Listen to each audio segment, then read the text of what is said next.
It's Wednesday night, and that means it's time for the Lamar Thomas Show, featuring the greatest receiver in the history of college football. Just ask them, Lamar Thomas. I was born in Ocala, Florida. I moved to Gainesville to go to high school. Being recruited probably since the 9th grade, illegally, I might add, by the University of Florida. I still can remember Coach Solinger, Don Solinger, coming out to our practice one day. Here it is, this guy comes out in the University of Miami jacket, and I said, I can't believe that's Miami out here. And, you know, I wanted to go up and say, hey, I'm Lamar Thomas. And actually, I did walk up to him and I said, hey, Coach, I'm Lamar Thomas. And he said, I know. And that was the start of my relationship with the University of Miami. Patton, another good block, and Toretto lays it out. Touchdown, Miami.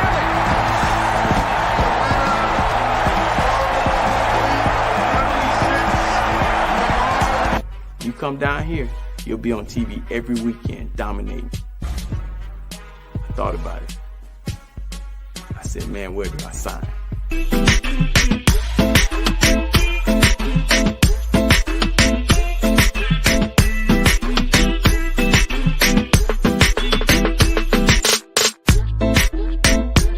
My mom, on Saturday mornings, I would wake up and she'd be holding my hand. I thought she was the weirdest lady in the world. But she was holding my hands and she would be rubbing them and saying, one day these hands are gonna make you a lot of money. She was smart.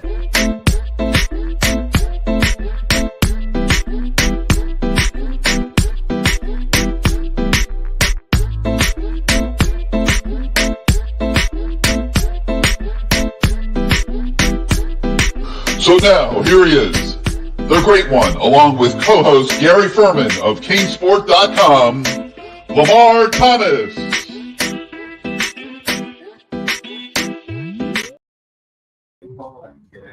What are you wearing? Hey, man. Hey, we might have lost a game or two or three, but look here. This shirt is all right. This is a nice little, woo, this feels good right here. Hello, Gary.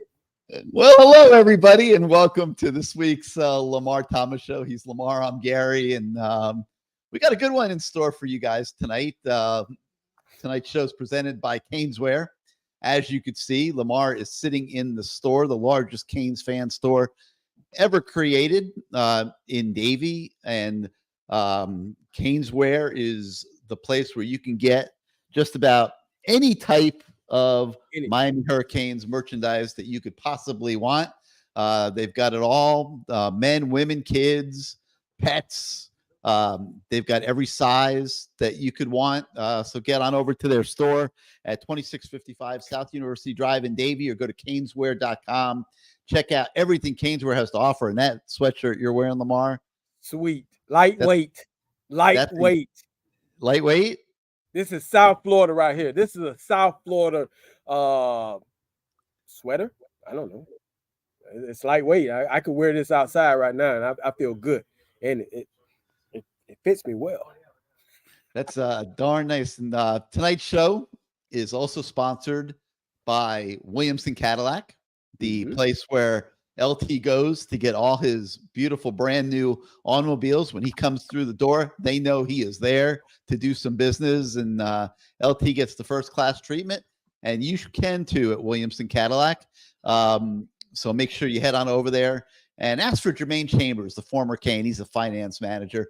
He will hook you up with the right salespeople, and you will leave very happy. We're also sponsored by the Florida Beach Bowl, a new bowl game coming to Drive Pink Stadium in December. Are we going to get to say who started the game tonight, Lamar? Next week he will be on, but we had to have these two special guests on tonight. So, you know, and of course the guy that booted him was a Florida State guy. So we got a Florida State guy on tonight. Oh, so there's going to be a guest appearance that's going to coincide with the unveiling of the founder of the Florida Beach Bowl. Ah, but okay. He is a Cane. He is a Cane. All right. And we're also sponsored by the law firm. Oh, you want to do Laspadas first? All right, Laspadas Subs, which feeds Lamar every Wednesday night. They're right next door to CaneSport. You can get yourself one of those nice ham and cheese subs that Lamar is packing there when you go to CaneSport to shop. Best subs in town. I can tell you, you will not be hungry after eating one of those subs. That's for sure. LT, you wait to eat that when you go home? I eat a couple bites during the show. Obviously, my dad and my mom have gotten on me about, when I was eating the chicken wings. But so I dabble in it a little bit. But I kill it when I get home. I kill it. I literally kill it. And then there's the law firm of Ratson and Faxadomo. If you ever needed representation, you don't ever want it, but if you ever need it, that is your go-to spot. They are aggressive. They are tough. They are good. And you'll want to ask for Mickey. You won't be sorry, but definitely a go-to law firm if you ever need representation for something that goes astray in your life. They will take good care of you. And we have a new sponsor tonight, LT, Life Athletics. That's right. Can we tell the story of how Life Athletics became a sponsor of the show? Well, I mean, we're going to tell a little later, but just put it this way. Later? My wife, that's where she works out. And they were like, hey, your husband has a show. We were like, yeah. So they're advertising on our show. And I mean, she loves it. So we'll talk about it a little later. All right. That's cool. CrossFit. But I'll preface it by saying, I'll tease it by saying that Lamar's wife comes home with bruises all over her body when she goes to Life Athletics, and we'll elaborate more later in the show. But LT, we have so much to unpack here. So much to unpack. Another frustrating loss up there this past weekend. The hits don't stop coming for some reason. If you're a Miami Hurricane and you're a Miami Hurricane fan, the hits do not stop coming. The program cannot get over the hump. They have found some unique ways to lose games this season. Now they have 3 losses as they head up to Florida State. Circle the wagons moment against the Canes' chief rival, a quarterback that has imploded mentally. Being honest, he's not imploding physically. He's imploding. He's struggling mentally. He's not seeing the field, throwing interception after interception, missing big play after big play. And now Mario Cristobal has the massive decision to make. LT, who does he start at quarterback at Florida State? Your thoughts on all the above? I mean, hell, you're getting paid $8.5 million. You got to make this decision. And it's for the betterment of your squad. Whatever decision you make. I mean, you are the head coach. This is a tough one. I mean, you got a guy that 2-3 years ago was pretty much the best freshman in the country, and for some reason, these last 2 seasons, he hasn't been performing to what we thought from his freshman year. We thought that he would have gotten better. I mean, obviously the yards have been there, 400, 300, but those 5 or 6 bad passes a game, you take away the 2 that probably were Hail Mary type situations. But other than that, he's had some bad throws that, I mean, I don't think he's gotten better. I mean, do you agree with that, Gary? I really don't think he's gotten better. He has not gotten better. And I kind of compared it on our website, CaneSport.com, to Simone Biles, like what she went through at the Olympics. I know it sounds crazy, but think about it. She works her whole life to get to the Olympics. She's the best gymnast maybe in history. She's at the Tokyo Olympics. And she suddenly can't perform. She got the twisties. She had to withdraw from competition. She cost the United States the gold medal in the team competition. She would have had multiple, probably 5 gold medals as an individual, and she relinquished those. And it was one of the most unbelievable things you've ever seen. And it was a mental situation that she had, and she had to get mental counseling, and it's taken a couple years, but now she's back and she's the best gymnast in the world again. But I agree. I agree with that. But comparing her to Simone Biles, come on, man, that's the greatest gymnast ever. That's like saying Dan Marino had the yips or something. I mean, I don't know about. I get what you're saying, Gary, but that's a little far-fetched, man. Simone got the twisties. Yeah, she was already the most decorated. He ain't the most decorated. He was the most decorated freshman. But she still. Hear me out. Simone got she got the twisties. Tyler got the intercepties.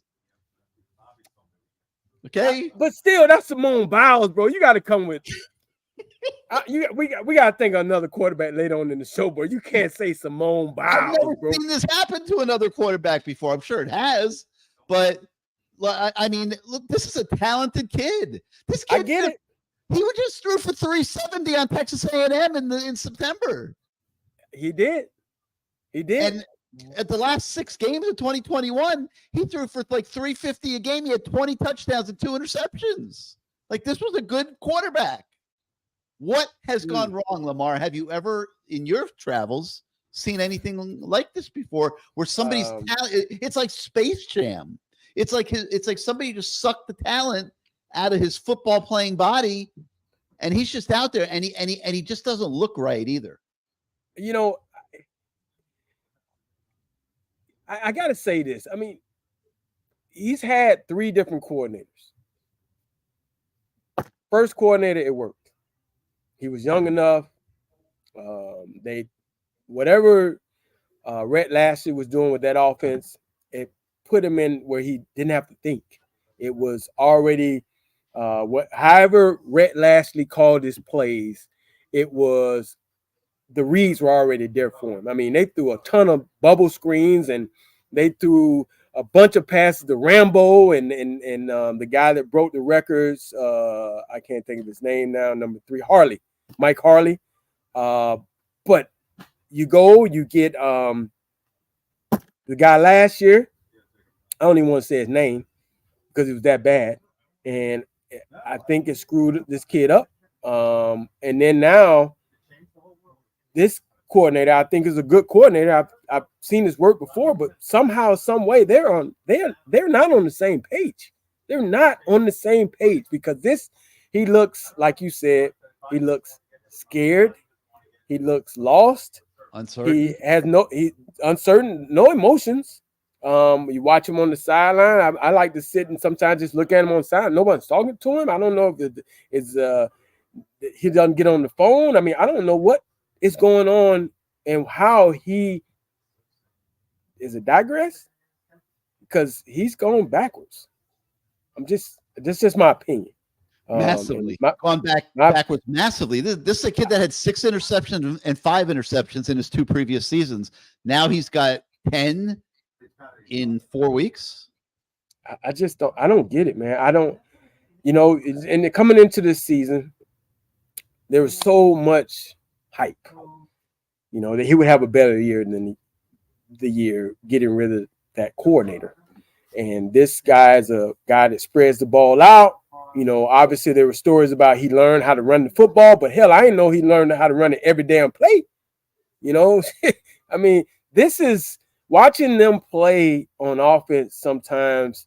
I mean, I know you're doing what you got to do. You're going to run the ball to open up the pass. It looks like they're trying to run it, make you put 8 or 9 guys in the box and throw on those 2 corners because you got to come up support the run. But I mean, that's all it boils down to now, because everything else, whenever they drop 8, we look lost. We look lost. We look truly lost. When they go to dropping people in zones, it's like we don't have an answer for it. Yeah. But we do have an answer for when it's one-on-one, everybody's in the box. We're going to make the tackle on your running back that's going to run straight up the middle. And then we're going to go one-on-one outside, like Clemson did. Clemson said, to hell with it. We're going to stop this run. We still were able to get yards, but we were able to throw some passes down the field. And who was quarterback in that game? I'm not saying it's a quarterback controversy, but it should be. I'm just saying. I'm not the head coach. I don't know. Mike Radcliffe says it's time to sub out TVD. What does Mario Cristobal do, LT? We've both acknowledged what a brutal decision it is. You got Tyler Van Dyke. If you're looking at this Florida State game and you're saying I am probably going to be in a shootout with Florida State. They score 40 points a game. If my defense plays well, maybe I can hold them 25 to 30, but they're going to score some points. They got a very, very good offensive team. I have to score points. If I need a quarterback to go out and throw for 350 on Saturday at Doak Campbell Stadium, LT, I got to go with Tyler Van Dyke. Okay. But we've already talked about everything that's gone wrong with Tyler Van Dyke. Over here, you got Emory Williams, the freshman. He's played one game against Clemson. It was a controlled offense at home, caught Clemson by surprise. They won the game in OT. The probability of Emory Williams at this stage of his career being able to go into Doak Campbell Stadium, and we are going to talk to our guest, Jakori Harris, later in the show here in a little bit, actually. The last quarterback from Miami to beat a ranked Florida State team, and he did it at Doak Campbell Stadium. On the road. On the road, and he's going to be able to tell us about that. But the probability of Emory Williams being able to get into a shootout in Tallahassee and come out ahead of the game is not probably real high, Lamar. I mean, if this were a sports book, I think we could get some pretty decent odds against that, you know? So what does Mario Cristobal do in your mind?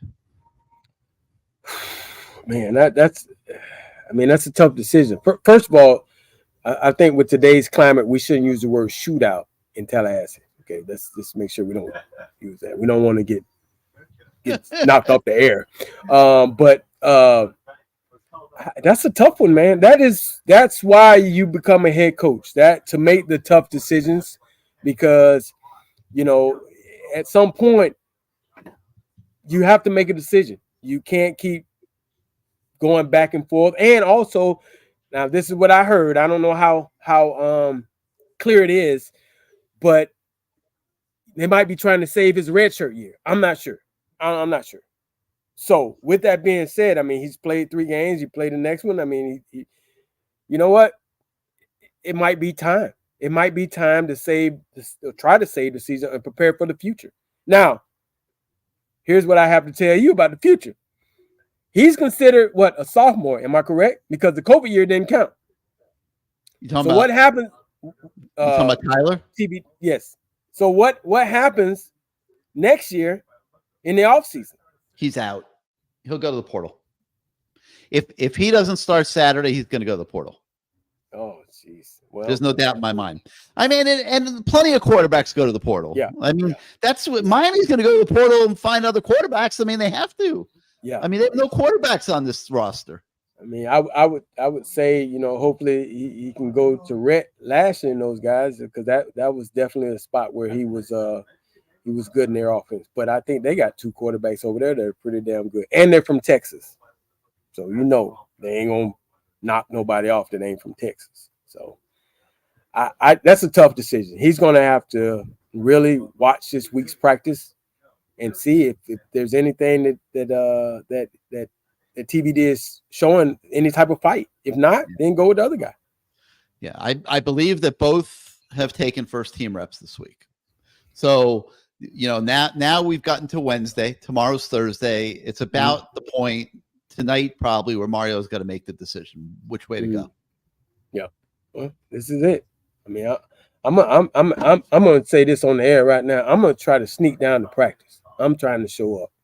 I'm trying to go down there in the morning and watch some practice. I really want to see myself, what the look in these guys' eyes are. And hopefully, maybe Mario will even let me say a couple words to them guys. Because last time I spoke to a team, Jakori will tell you, they went up there and beat Florida State. Oh, yeah, you're 1-0. You're 1-0.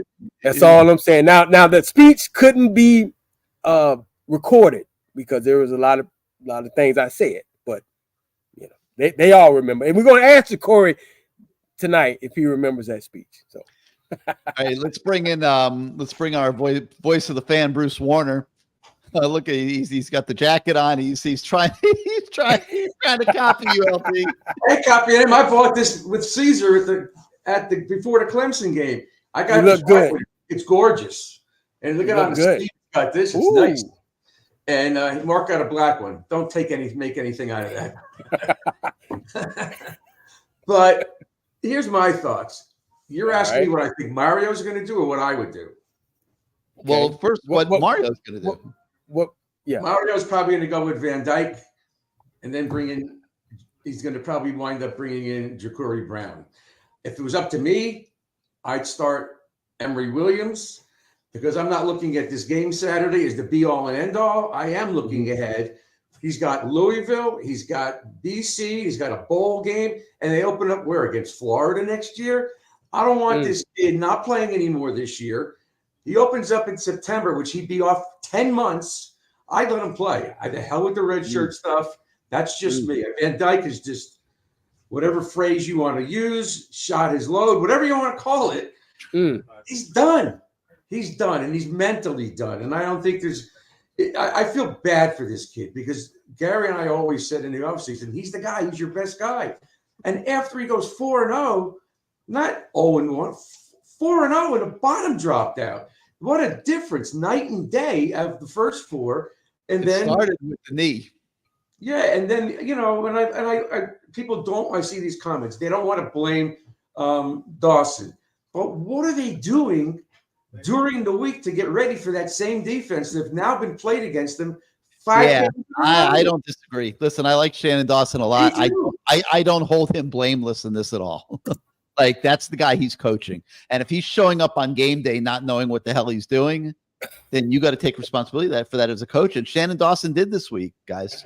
Yeah. He stood up there in front of everybody and he said, "This is on me too." And he says, "It's on me to get this straightened out." And it is. But I mean, am I wrong or am I wrong? This is the best offensive line TVD has had. This is the best group of running backs that he's had. Now, I can't say the same for the receivers, but I also think a big missing piece is the tight end. And he can't play. He's hurt. He got hurt again. He's hobbling around. He's in there just to block. Arroyo is a big part of this offense, at least on paper, and he's not playing. And all the checkdowns and the crossing routes that he could be doing, he's not doing. So he's trying to force it.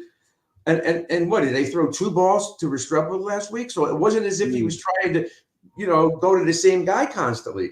But there's something wrong up here. And I don't know if you could take a chance on this kid anymore. Again, I'm looking to the future, not just to beat Florida State, because that's who it is. I'd rather see Emory Williams play. Jakori, now he hasn't taken a snap since last year, right? Yeah, I mean, you ain't starting Jakori. I'm not saying you're going to start him, but everybody's saying he's going to play. There are people. Wait, is that the same kid that we brought into the game last year against Florida State, and it took them two plays to figure out what he was doing and to start teeing off on the kid? Threw for 38.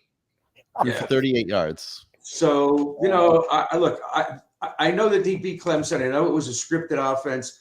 Why can't we do the same thing? Why can't we just run the ball, throw shorts, try to get the safeties up, and maybe take a few shots down the field? I don't expect us to win anyhow, to tell you the truth. You can yell at me all you want. I just don't see it. That team is damn good. Damn good. And you got a quarterback that's got his head screwed up. I'd let the kid play. At least he appeared very calm. He seemed like he was doing what he had to do, the running game. It seems like everybody's healthy. I just try to shove it down their throat. That's what I would do. Or work on some screens, because they should be screening this team. This team, just like Miami's defense, you can misdirection them all day long. They so over-pursue, it's not even funny. But if the kid can't get the ball out of his hands, we're in trouble. I think Williams won't have that problem. But who knows? That's what I would do. Ooh. And now, I'm what are they saying? Like, does anybody like him on the team and stuff like that? People are just this guy's just like running. He's just talking and saying stuff. They don't know. He doesn't know what he's talking about. They don't know any of that. There's 100 guys out there. They all hate the quarterback. I mean, come on, man. No, they don't hate him. One thing I said early in the season about NIL deals, I don't know if those guys are mature enough to handle what the next now man I is getting think you're paid. onto something, LT. I agree. I've said it. And Gary, there may be some people blowing smoke up his ass. They did it last year. And you know what I'm talking about. And you know what? I don't think that's helping this kid at all. You're going to the NFL. You're going to be a first-round draft pick. Yeah. We've got 20 NIL deals for you. Hey, now we're going to Alabama. We're going to get more money out of Miami. Way too much nonsense on the outside of just focusing on being a good football player. And there's absolutely the possibility that that's a factor in all of this. Right. It's a combination of all of it. And that's why his head is screwed up. I like what the Professor's Lounge and OHM Slaw talked about special teams, because that's something that's missing. You know, we haven't had any returns, punt return, block punts. I mean, when you're deep, when one of your offense or defense is not holding it up, you got to add that special teams in there to just be able to give you some type of. I mean, back in the day, I talked to Coach Solinger today, and he talked about special teams back in the day. It was a part. They scored on special teams, you know, and it was part of. You know, they didn't have guys back there fair catching and you know, just trying to get the ball back. Hell, they were trying to score, whether block your punt or set up a return. It wasn't about fair catching. So, to me, special teams definitely is a part of the game that's missing for us as far as you know. But our kicker's been kicking the ball well. He missed one. And then the other night, you play for the field goal and he misses it. He misses. This team is jinxed, Lamar. The program is absolutely jinxed. Ever since Cooper threw that flag in the Fiesta Bowl, it's been a jinx. I mean, it's unbelievable. Why are we in a shotgun on that fourth down from the 1 or 2 yard line? I don't think I've seen it. How come Miami didn't use that push thing? Put in those big dudes and push them in the end zone, or put Jakori in there. Yeah, they could have gone to the tush push. Yes, why not? Because they didn't do that. I know Jakori Harris would have loved that tush push. Yeah. Oh my God! Seriously, we have some big dudes. Put in McCoy and let him push Jakori Brown past those guys. They wouldn't stop that play. Where's the innovation?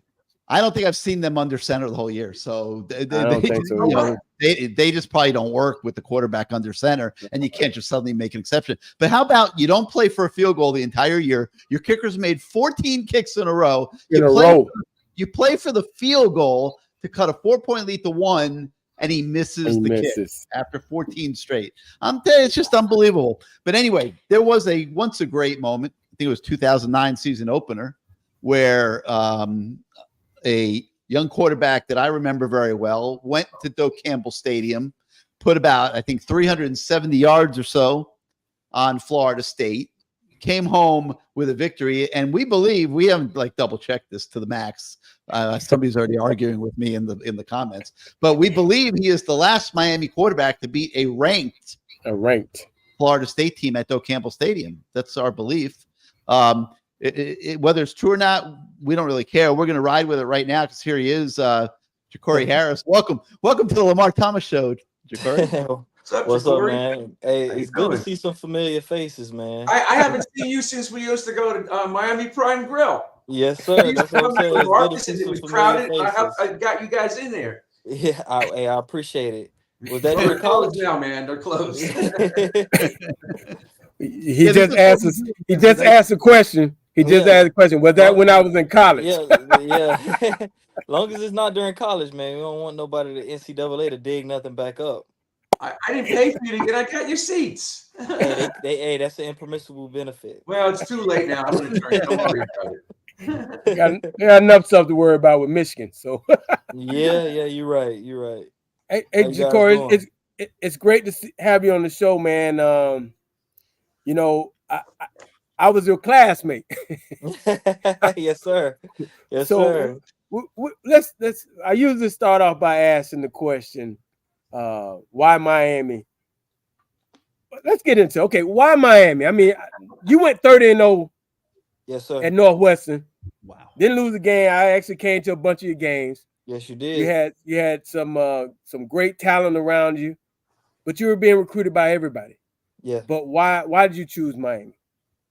Oh man, it was a tough decision. I'm not even gonna lie, because Miami was a Okay. school I grew up obviously loving, and watching the guys, from the 2000s and all that stuff, all the great football players, including yourself back in the days, Lamar. But Appreciate it. you grow up in Miami and that's all you hear, Miami, Miami. I will be, I'll be lying if I didn't say I was almost, a Oregon Duck. Oh, but but the only reason I was almost a Duck was because the offense was similar to what I was running in school. I see. I remember being recruited by Chip Kelly, and he came down to Miami. He said, "I'm only here for you, for Tommy Streeter and Jakori Harris. I don't want nobody else." And he gave us some plays to implement into the offense, because I called my own plays in high school, and I remember putting them in, and they scored touchdowns, everything. So it was like, dang, next step, let me take a visit. I fell in love with the school, and it was hard for me not to answer those calls to Chip Kelly. But the one thing, man, just trying to be the ones to bring UM back to the glory days. That was something that I wanted to do. Unfortunately, we had our ups and downs and everything, but I wouldn't trade it for the world, being a University of Miami Hurricane. You had a bunch of guys. Yeah. Yeah. Not only yourself, but you had a bunch of guys that came with you. Yeah. Who was Streeter, Yeah, Blue Tommy Hand. Streeter, Brandon Washington, Ben Jones, Kendall Tompkins, Sean Spence, Marcus Forston, Aldarius Johnson, and myself. Right. It was 8 of us off of one team. Wow.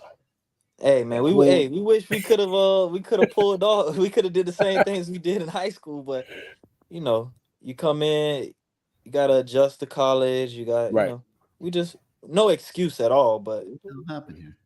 you Sorry, know. I didn't mean to do that, guys.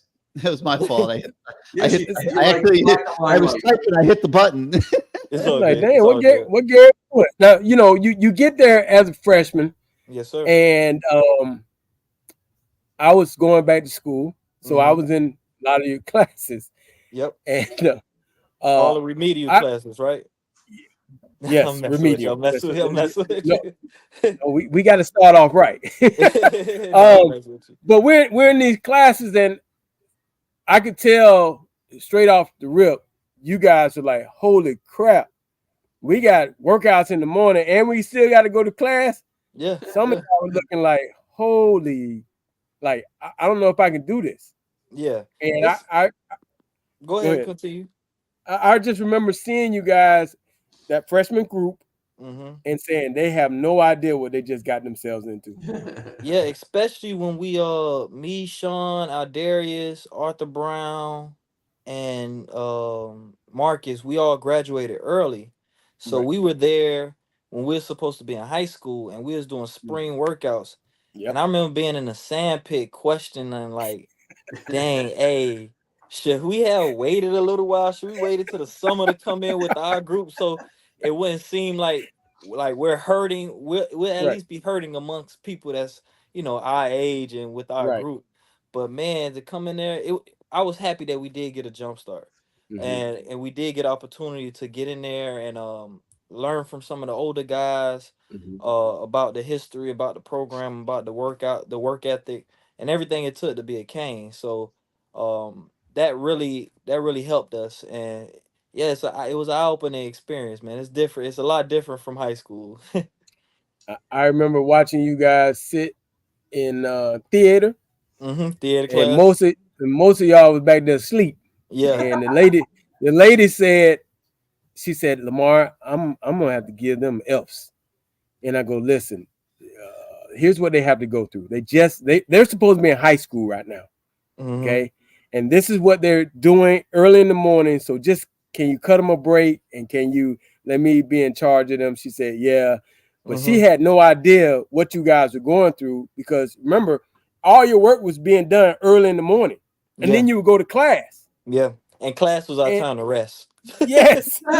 Yes. Class was our time to rest. I learned how to sleep and listen at the same time, man. You're talking to the king of rest. Hey, it was challenging, man, but hey, we signed up for that, and Mm-hmm. we understood that. That's why we were. I'm not even gonna lie. We were all able to graduate and do Mm-hmm. things the right way and take care of school and really be student athletes. Even though we're here at this school that's known for football, so we made it work. Made it work. And you get there as a freshman, and you're thrust in a quarterback battle with Robert Marv. Yes, sir. I ain't heard that name in a long time. Man, hey, look. A lot of people, I guess, being, when you before you come to college, Mm-hmm. for the most part, most guys that make it to college probably have been starters and players that were good all their life. Mm-hmm. So to come somewhere and I was just a different dude, man. Like I used to tell Marv, "Hey, bro, you're a you're a more talented quarterback than me."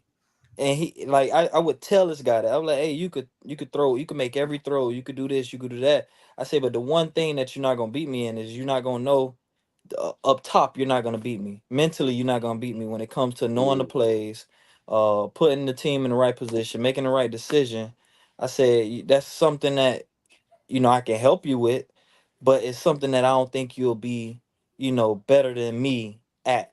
But I'll give it to you when it comes to having a stronger arm, having, being a talented runner, a talented quarterback. Marv had he had all the gifts, man. Well, that's because he played at Tampa Plant, and he Right. Yeah, didn't play at Northwestern. yeah. It's a big difference to me. It's a big difference. It's a big Yes. difference. Did he take you up on it or no? No. Um, so me and Marv had some up and downs throughout the season.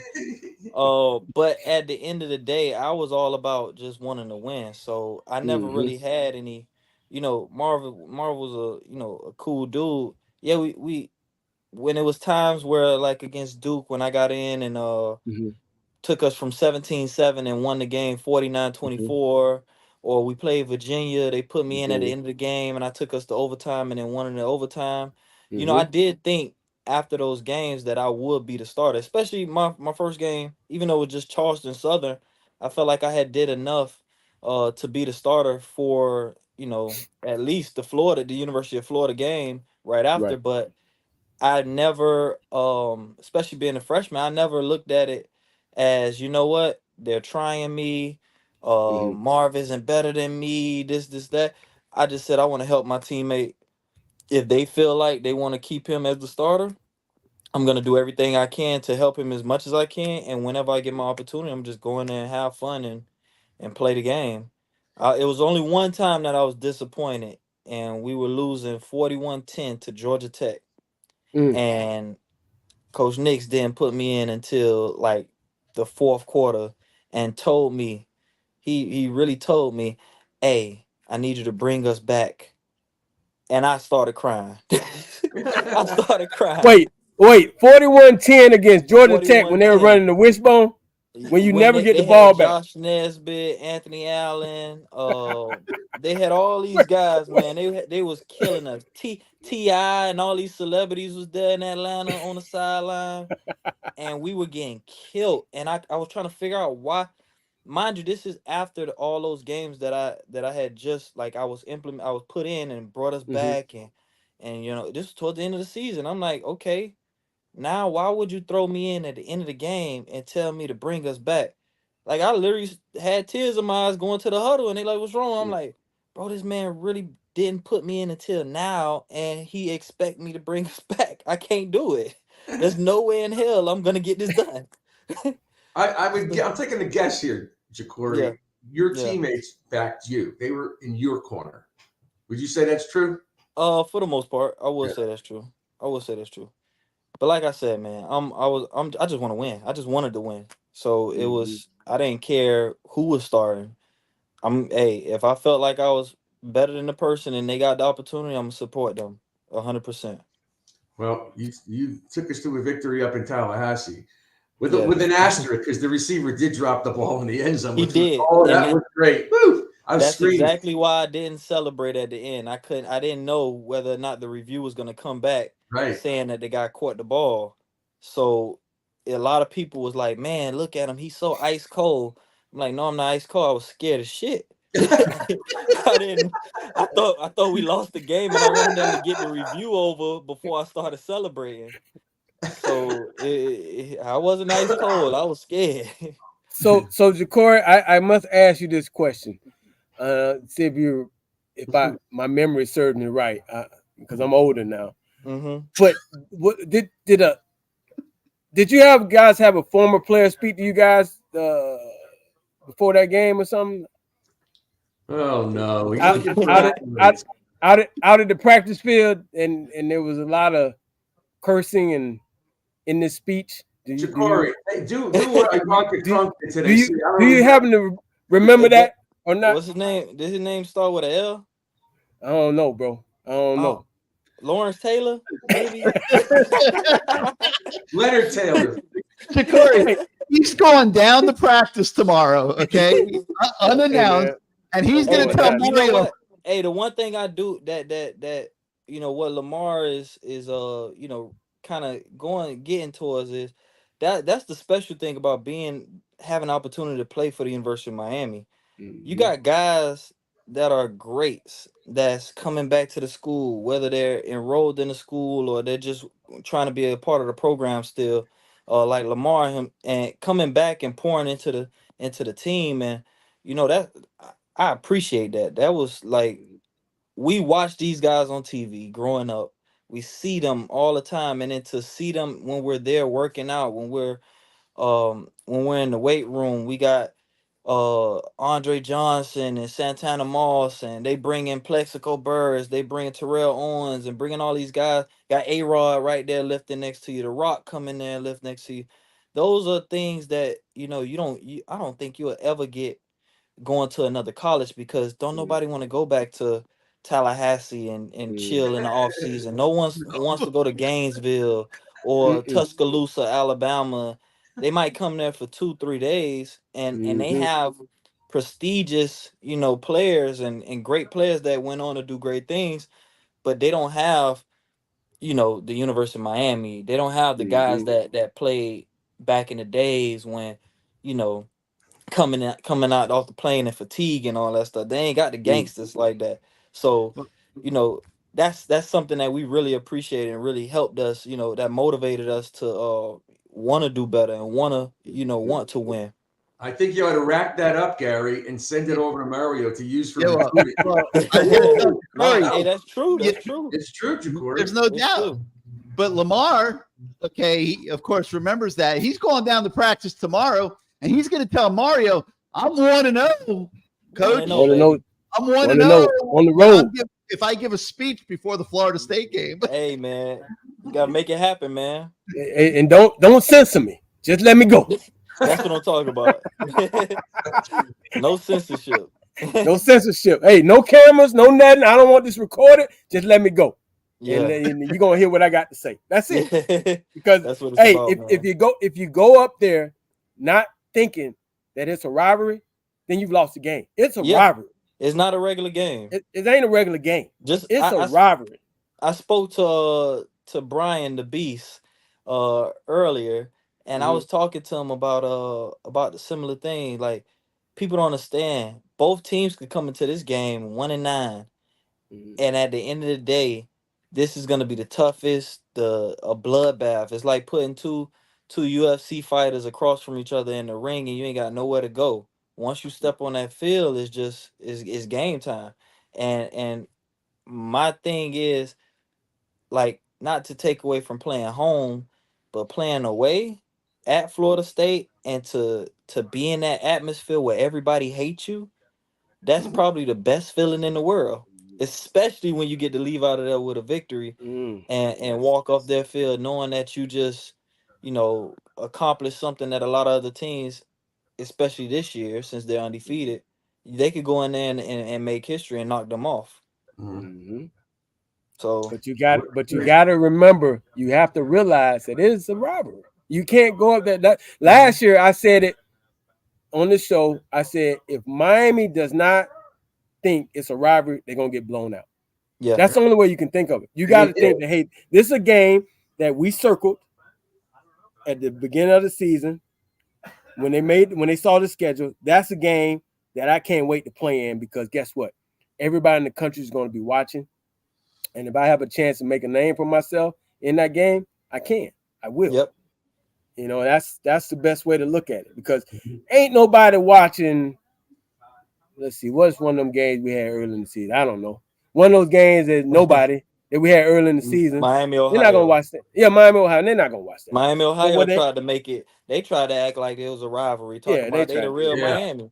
Hey, what's Well, wrong with you? We And should have that's the blown out issue. Georgia Tech, but a lot of these teams, we're still circled on everybody's schedule every year. Hey, look, Oh, we yeah. can't blame anybody anything, because people come and play when it's Miami. Mhm. So until I feel like the teams realize that, we will continue giving mediocre teams a shot at thinking that they can beat us.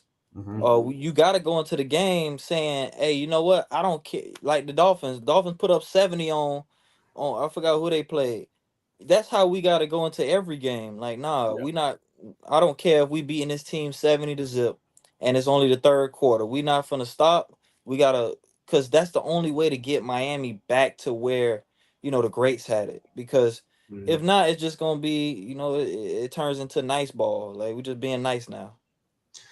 Well, you guys could ask the question that everybody wants to hear him answer. Uh-oh. Well, I mean, yeah, I assume that you've been watching the games this year. About TVD. Yeah, what's your take? Man, look, me being a quarterback, I can only, I'm gonna always take up for my quarterbacks, and and I remember watching Tyler at the Paradise Camp, down at UM, when he was a attendee, and I remember watching this guy, and I'm like, man, he's gonna be special, and I still think that he has the talent and the physical abilities to do so. I don't know what's going on mentally these last couple weeks. That just changed, because after it's like the Texas A&M game was a big game, and they went out there and they really impressed me. I was excited to watch the Canes again, and especially him. But I heard he was playing with some injuries. Um, I don't know, like, if it was stuff that was already known or people seen. But those are things you gotta play through. I remember, shoot, Jakori, what is being injured have anything to do with throwing into double and triple coverage, locking yourself on Restrepo most of the time, not checking it down to get your guys in the flat to get them the ball? What does being hurt have to do with that? I don't think it should have anything to do with it. And he's got the best offensive line he's had since he's been here, and the best running back. They got some dogs at O-line. They They got some dogs. Until you in them shoes behind that center, it's a different vision. But and I do understand what you're saying, because being injured, it depends on what's injured. If it's just like, I played a whole half a season with a torn UCL in my thumb and a fractured thumb, and in my throwing hand, for 6-7 games. So that can affect your throwing ability. I don't know if he got shoulder, what it is. I think he's got shoulder, knee, and 3 He had 3 torn ligaments in his thumbs. So he's been a little beat up. That can really affect. I couldn't grip a ball, and I was still a starting quarterback, and I would see a receiver open. It's like I went from having like 17 touchdowns, 6 interceptions, to 24 touchdowns and 17 interceptions. And people was like, dang, what's wrong with this kid? He went from being up for the Heisman in front of Tebow at the time, and then one game he throw 4 picks, and then everything go downhill.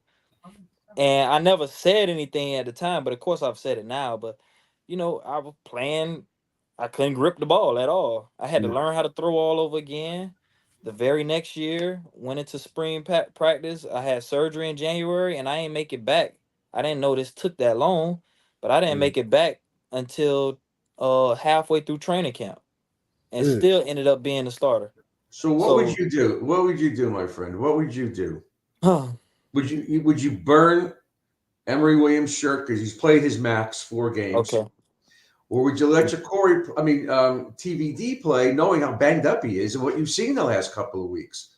Well, that got to be a conversation I have with him because it is. I do have to ask him like, hey, look, we still got a season to play. We still got games and have a conversation. Like, do you feel comfortable enough to go out there and continue to lead this team if you're that injured? If not, But we're what do gonna you think go up. he's going to say? He's going to say, "Of course, I'm ready to go." But And let's I assume got that. you. Let's assume that. But I'm now asking you you what you would take do. ownership off yourself. Hey, look, you ready to go? I expect you to give me everything you got. And if I see that you leaving it all on the field, you in here studying, you in here watching film, there's nothing I can say that this kid didn't do, then I can ride with you and I can live with whatever consequences happen after that. But to bench him this far in the season, I wouldn't burn the red shirt for the Emory Williams kid.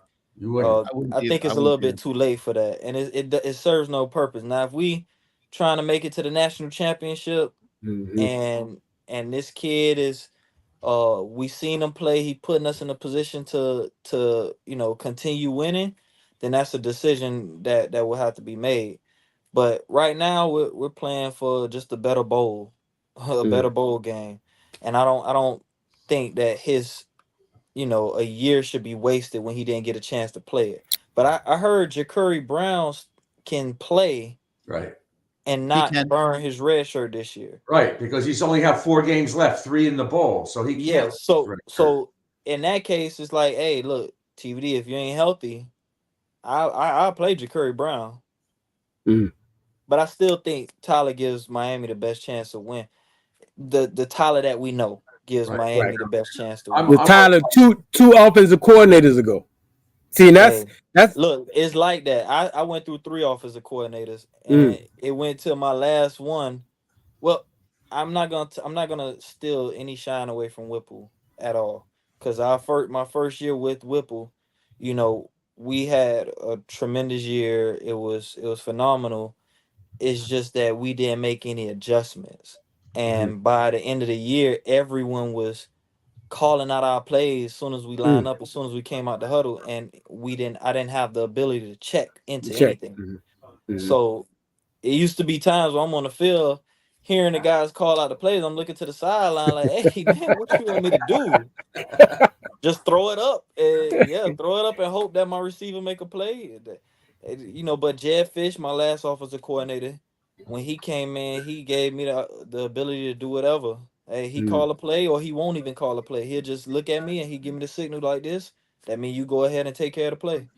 mm. So I got a question for you because I keep hearing people bring up his relationship with Restrepo.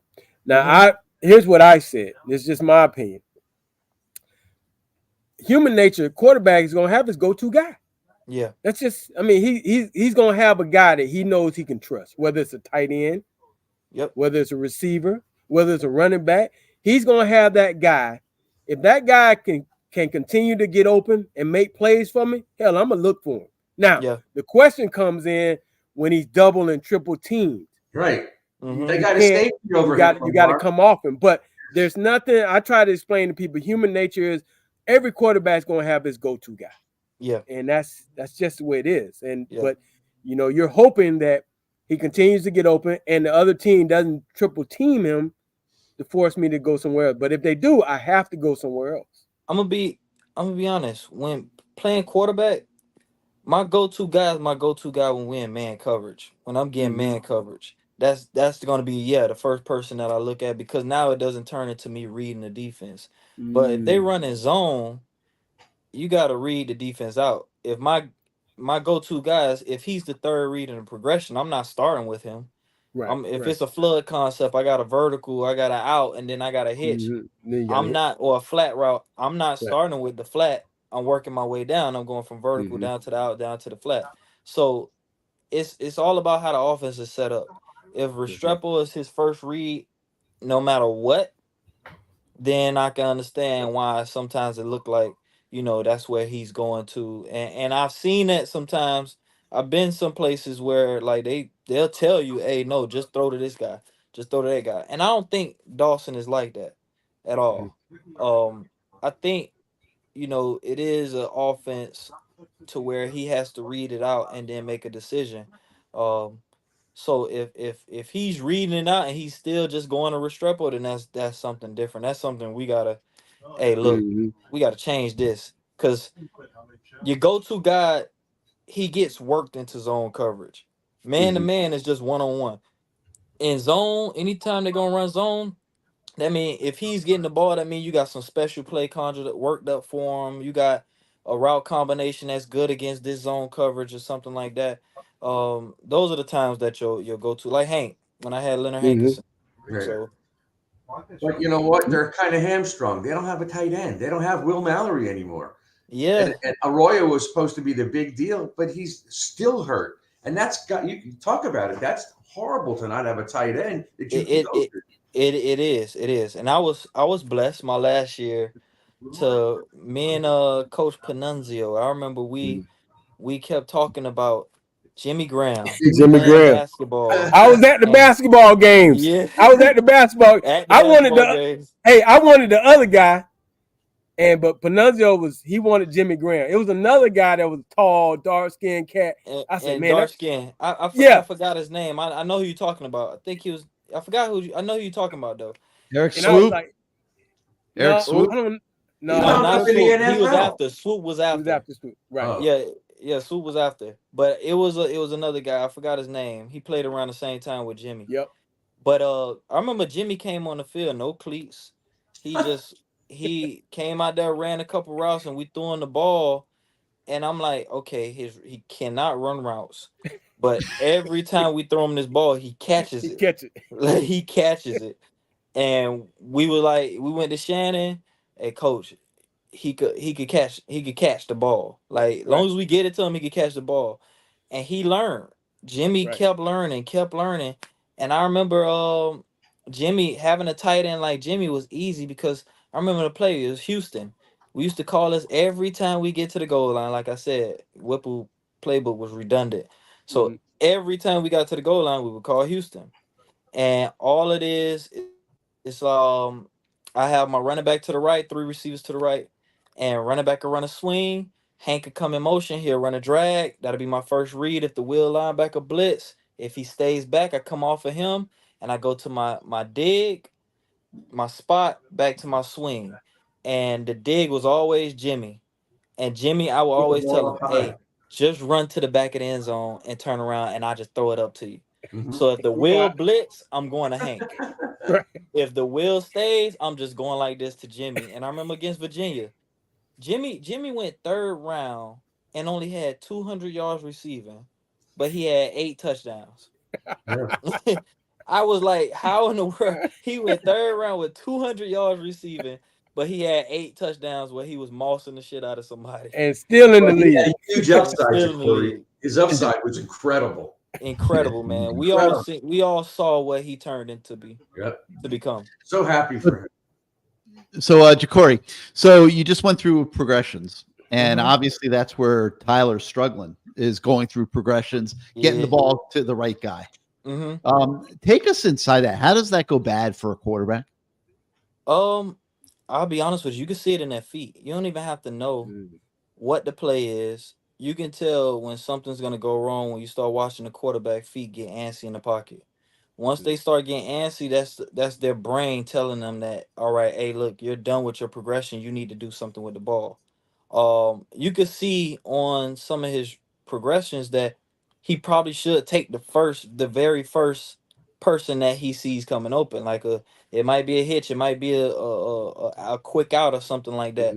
But then he'll read to the deeper route and probably try to take that shot. Like it was one of the picks he threw. I don't know if it was a deep post or a seam down the middle of the field where it was like a couple guys underneath that was open. You could tell he kind of got locked in, and probably in practice against this coverage that person probably came open all the time. But in the game, it just didn't happen that way. It just wasn't there. Yeah. And that's where you gotta put in your mind, okay, 1, 2, 3 down. 1, 2, 3 down. And you can see it. You start holding the ball, you start patting the ball. I mean, none but bad things are gonna happen after that. And I've noticed he hasn't really been stepping into his throws. There's a lot of almost like he's going off his back foot, and the ball floats out there. He needs Yeah, to really whip that ball. if his knees hurting, like how they say his knees hurting, then you can't step into nothing. Right. I'm still dealing with but knees. it won't be a good pass. Yeah. But I think it's his right knee, which is his push-off foot. So you're probably you're probably right. Yeah, I was trying to play flag football. Be playing. I tried to play flag football for the fire department. We won gold. We went in one goal. But man, my knee, all I did was throw the ball and my knees swelled up. My knees swelled up, and I'm trying to figure out what was going on. Hey, look, I thought you were going to say it's preventing you from climbing stairs with all your stuff on and the water. Yeah, you talking about flag football. That going up the stairs and putting on your gear, if it's something real, it's a real fire, you start seeing something, your adrenaline ain't gonna stop you. It ain't gonna let you stop because of a hurt knee. I've done that. Wait. For the viewers to understand, he's a fireman now. Oh yeah, I've seen him on commercials. He's a fireman. What can you say? Where you're a fireman now? Yeah. They can't find me. We got 100 different stations. I'm a fireman with Miami-Dade County. Yeah, baby. Man, has there ever been a call where somebody was like, "Man, my mechanic said, oh damn, that's Jakori." Hey, we just had, HIPAA violation. Can't tell people business, but we did just have a call. We did just have a call where we went to this was last shift. Went to apartments and they had on University of Miami stuff. I never say anything. Right.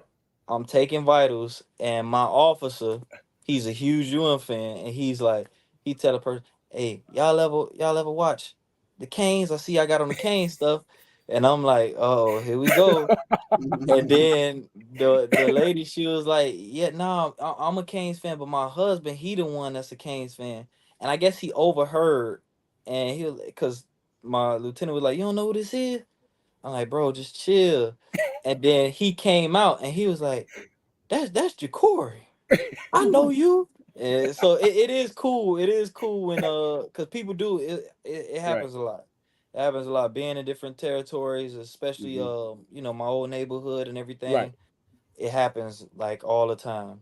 Wow. It's a blessing, man. I'm not gonna lie to you. It's a blessing to, put on this uniform and be able to show people that, once football is done, that we're not just football players. We have the ability to be whatever we want to be.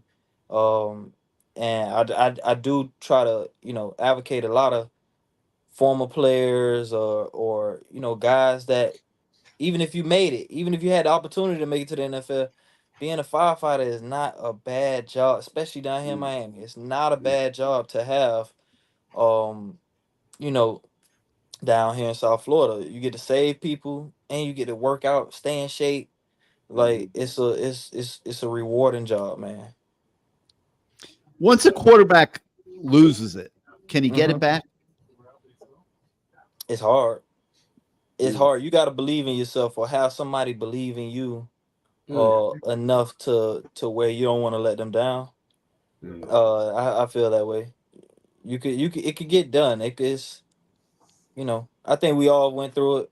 Like I said, I had Jad Fish believe in me enough to where my junior year I got out of that funk of everything. Now it felt like everything was just coming, like just happening wrong my junior year. And I already know it because my mindset, went into the year Heisman hopeful, me and Terrell Pryor, and immediately I already had in my mind I was done. This is my last year. I was like, I'm leaving after this year. I'm out. And it's like God didn't let that happen. I got humbled real quick. I got hurt, tore my labrum, played through that, went out there, and things just wasn't working out. And then I had to like realize, like, dang, man, like I really had to humble myself. Not saying I was like some big-headed, arrogant person. I just had already told myself, I guess you could say I act like I made it. But I had already told myself, hey man, I'm done after this year. And one other question I wanted to ask you. Let's say Mario goes with Emory Williams on Saturday. What is that going to be like? You've walked into that stadium. You've played there. What is this going to be like for a true freshman if it plays out that way? to walk into that stadium and have to try to perform out on that field? It depends on the type of person you are. That some crazy individuals like myself at the time that turns you on. It does something to you. Where it's like I'm telling you, I used to love playing away. Away was it just was something that you go out there, everybody hates you. So if you you prepared the right way, you're ready for anything, man. And I hope, I'm gonna be honest, I hope if no matter who they play, we're not winning the national championship this year. Go out there, balls to the wall, let these kids open up and throw the ball down the field, make plays, and just spread the ball around. I've been seeing that we could be losing and we just running the ball. Let these kids open up the offense. No bubble screens. Just, man, get some good route concepts and put some plays in there. Try to win the game. Sling it. Yeah, slinging around. Let the kids have fun, man. Well, Jakori, you guys have to have a chip on their shoulder like these guys had, like you and LT. You got T-Buck coming on, right? Yeah. He know what happened. Yeah. He know what happened. I talked about it in my speech. You know what I said. Yes, sir.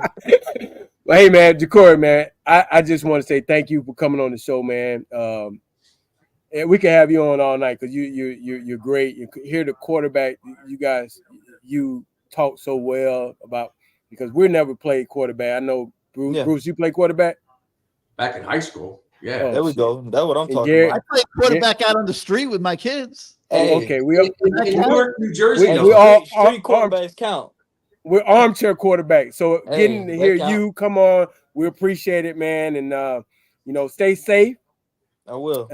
Continue to save lives. We're honoring Gino. Can you go? Yeah, you come to. Are you working in, or you come next Saturday? Next week. Yeah, the Louisville. The Louisville. I work next Saturday, November 18th. I work next Saturday. So I'll be watching at the station in between. I'll hold it down for you. I'll send you some text messages. I appreciate that, man. But Jakori, man, again, thank you so much, man, and again, stay safe. And keep saving lives, brother. Yes, right? Sir. Thank you guys for having me, man. It's good. Great seeing you, Jakori. Good to see you again, man. We should hook up one of these days, and we'll light a fire. It's not illegal now. All right, I'm gonna try to get your number. Yeah. You guys can all have my number. Okay. Right. Thank you. Yes, sir. Thank you, Jakori. What a nice kid. Yeah. Bruce, I really think you had some violations, bro. I'm really sorry. I went to my restaurant. I just talked to the lady in the line and said, "Let her in." Hey, man, I'm starting to think you had some violations, bro. You. That's okay. You'll be paying the fine. Hey, look, you was running around with Nevin, weren't you? No, him I don't know. No, I don't know him. All right, LT, let's take care of some business real quick here. All right, let's go. Let's see. Let's start out by letting everybody see the new CaneSwear. Welcome to CaneSwear. New store, new items, same great experience. Family owned and operated since 2010, CaneSwear has the latest merchandise from the Miami Hurricanes, Miami Dolphins, Florida Panthers, Inter Miami CF, and more. Come visit us at our store in Davie on University Drive, just south of 595, or online at caneswear.com. CaneSwear, the spot Miami fans shop. And those of you that haven't been to CaneSwear yet this season, make sure if you live locally, you get there. You got the holiday season coming up. Always need some Cane stuff for your loved ones. And CaneSwear, like I said earlier in the show, has the largest selection of Hurricanes merchandise ever assembled under one roof. They moved their store down the same plaza where they've been for years to a larger location. They've got T-shirts, jerseys, polos, hats, hoodies, flags, decals, magnets, anything that you can think of with a Cane logo on it. They have at CaneSwear with all sizes for men, women's, kids, and babies. And you know what? They even have gear for your pets. How about that? So let's say you're a Dolphin fan. okay, and you cheer for other teams besides the Canes, you can go there. Yep, they got Dolphin stuff, Panther stuff, Inter Miami soccer gear, Marlins too. Wow, look at Lamar, Miami Heat, whatever your favorite team is, you can get some your gear covered at CaneSwear. So go by their store, 2655 South University Drive in Davie. It's right next to Les Spada's Sub Shop, Lamar, that feeds Lamar to the ham and cheese subs. Les Spada's. There it is. The ham and cheese sub. He holds that like his babies. That Lamar's not going to eat until after the show because he doesn't want his mom and dad calling him up and telling him he's rude. That's right. And CaneSwear is always open at CaneSwear.com. So 2655 South University Drive in Davie, CaneSwear.com for all your Miami Hurricanes merchandise needs. That store is incredible. I go in there and it's like I feel bad because I'm looking. I'm not buying anything yet, but I'm looking and there's a million things you could buy in there, and it's just incredible. But I've got a lot of things over the years. Love that store. Love that. I love getting gift certificates for my birthday and things like that. That's a good idea because that's a great place to get it from. All right, and the Lamar Thomas Show is also sponsored by the Florida Beach Bowl, which is a new bowl game that's going to be at Drive Pink Stadium in December, that was started by a former Hurricane who has not allowed us to reveal his identity just yet. But one of these weeks on this show, we are going to get to reveal his identity because he's going to come and join us. LT, tell us about the Florida Beach Bowl. All right. South Florida, are you ready for the highly anticipated Florida Beach Bowl scheduled for December 13th? 2023 at 7:30 at Drive Pink Stadium in the city of Fort Lauderdale. This inaugural event features showcases of historically Black colleges and universities, HBCUs, from the SIAC and the CIAA football programs, battling it out on sun-drenched shores of South Florida. This bowl game is all about uniting and showcasing Broward County as a whole. In addition to the main event, the Florida Beach Bowl is hosting a golf tournament. Guess who will be there? I will, with my team. Also, they're hosting a 5K run that I might go to that and walk that. A community concert and various special events, all designed to engage and uplift our community. For more information, visit www.floridabeachbowl.com. And there's a flyer for the golf tournament on December the 8th. If anybody wants to participate in that one, they can get more information on it at floridabeachbowl.com as well. All right, LT. This is my favorite one right here because I like me. The law firm of Rotson and Faxidomo. I personally, you know something we don't know, Gary. You need to. I'm just joking, but no. In all seriousness, I mean, like, she's bad. Like, look at how she's posed in that picture. Like if you need a lawyer to get you out of a jam, like, doesn't that make you want to go to Rotson and Faxidomo, Lamar? I don't know. Ask Lori. Keep talking like this. She's gonna find out. I'll need you. Yeah, that's for sure. Perhaps the most stressful and disconcerting events that can occur in a person's life.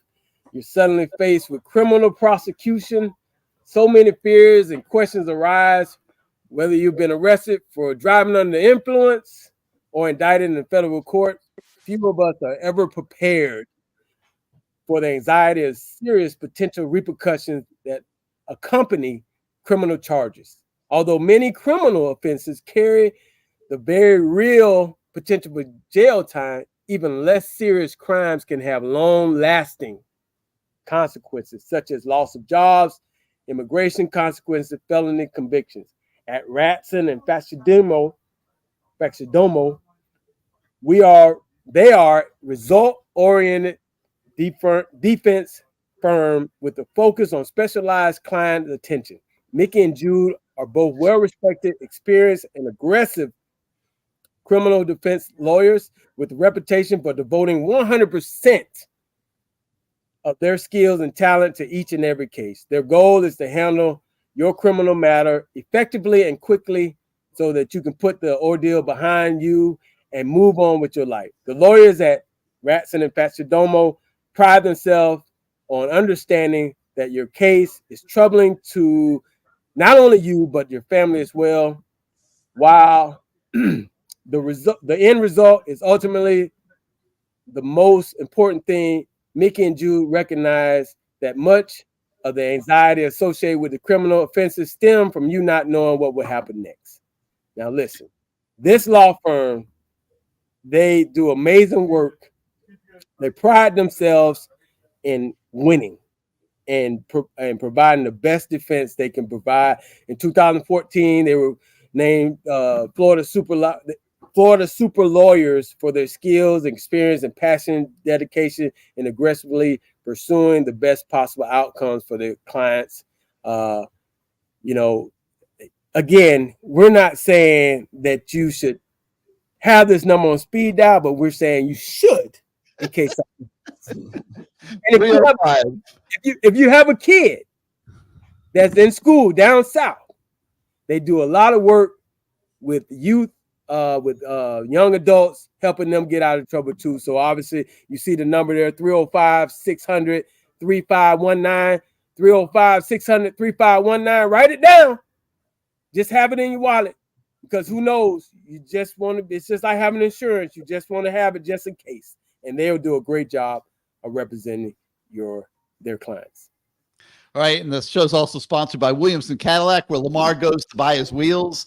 Lamar walks in, they start saluting because they know he's going to buy a couple of cars. A couple of cars. at that moment. So Williamson Cadillac, you can go see Jermaine Chambers, former Cane, down there. He will hook you up with the right salesmen, the right managers, and get you the best deal. And then we got a new sponsor, and I can't wait. I can't wait to hear this is basically what happened. Lamar's wife comes home. She's all bruised and battered and whatever. And he says, "What happened to you?" She said, "I got you a new sponsor for your show." So LT, tell us about Life Fitness and Athletics. Well, first of all, it's located in Cooper City, and my wife goes and works out there. It's CrossFit. It is, they're intense in there, and it is a family-oriented type deal. You know, you got kids in there from young age all the way up to 70-year-old people in there doing this workout. They got classes all during the day, from 5 a.m. all the way up to 7:30 at night. These classes are great. My wife comes home, she is tired, but I tell you what, she looks good. So I'm telling you, send your people over there, go over there, lose some of them pounds, get in the right frame of mind, and go to Life Fitness over in Cooper City. They'll get you right. I mean, I would go over there, but I'm looking pretty damn good myself right now. So, if I ever get a little bit more weight, I'll come over there to Life. But you need to go check them out. The number is 305-812-3153, and you can look them up on IG. They're going to be our sponsor for a couple weeks on the show, so we'll have more information to talk, and probably some pictures showing some workouts. Maybe my wife might take a picture in there. I need to see who her personal trainer is too, and hopefully ain't no dude. But we'll talk about that later.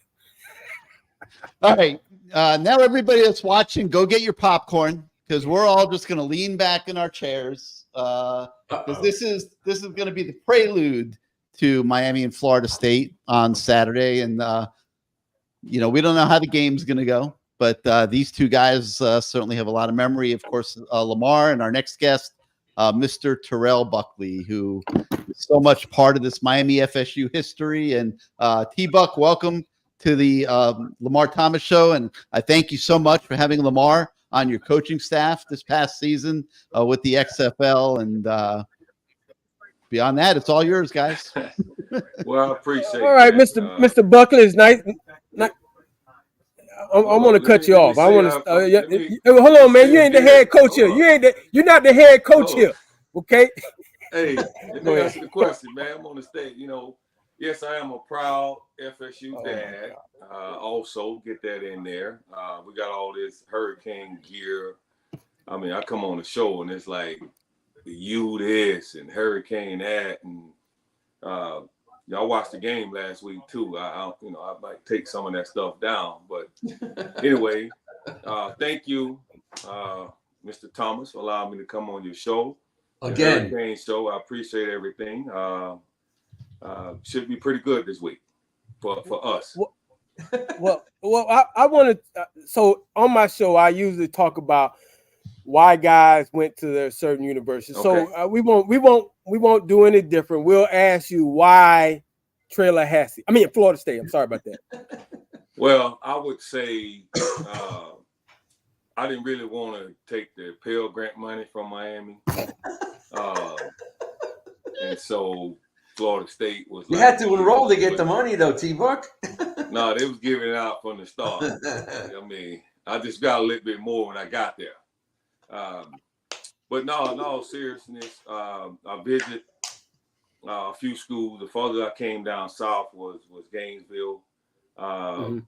Miami was on the list, but you had Bobby Bowden, Mick Andrews, Deion Sanders, and Mick Andrews was the lead recruiter and the DB coach, and he was coaching Deion Sanders. So it's like if I felt like I was one of the best defensive backs in the country as a high school player, why not get coached by arguably the best defensive back in the country, and soon to be, I didn't know it at that time, but the 5th pick and Hall of Fame and best corner obviously ever played a game in the NFL.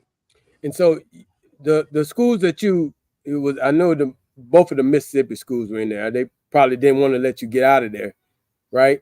Correct. Mississippi State.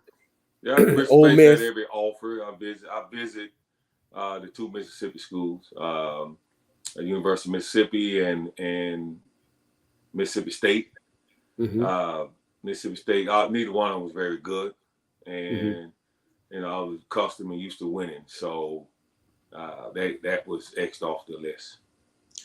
And in the high school, you play. Jimmy, the coach, trying to recruit you? From who? From where? Miami. Jimmy. Yeah. Okay. Well, that's not a bad coach to play for, though. Well, I mean, now y'all see the end result. That's what happens with a lot of people. But in the middle of the time, it wasn't like that. And, Jimmy got his revenge on me with the Dolphins, so we'll call it even. So going back to your recruiting process, so you decide on Florida State after turning down those other schools, and you were coming out of high school. You were 17 when you got to college. Yes, I was a little young. My birthday is in June, so one of those late birthdays, and started early. So yes, I was a young freshman. Some guys had me about 2 years, and you really don't know. It was like practicing against BYU. Wow. All those guys are older than us. I get it. I still understand that for the life of me. How we out there 17, 18, these guys 23, 24, and they actually I know they got to go and do their sabbatical, but playing against a whole team full of their young men is pretty tough. And you coming from Pascagoula, Mississippi, where you Shane Matthews and Kes McCorvey were all on y'all all on the same high school team. So you talk about winning.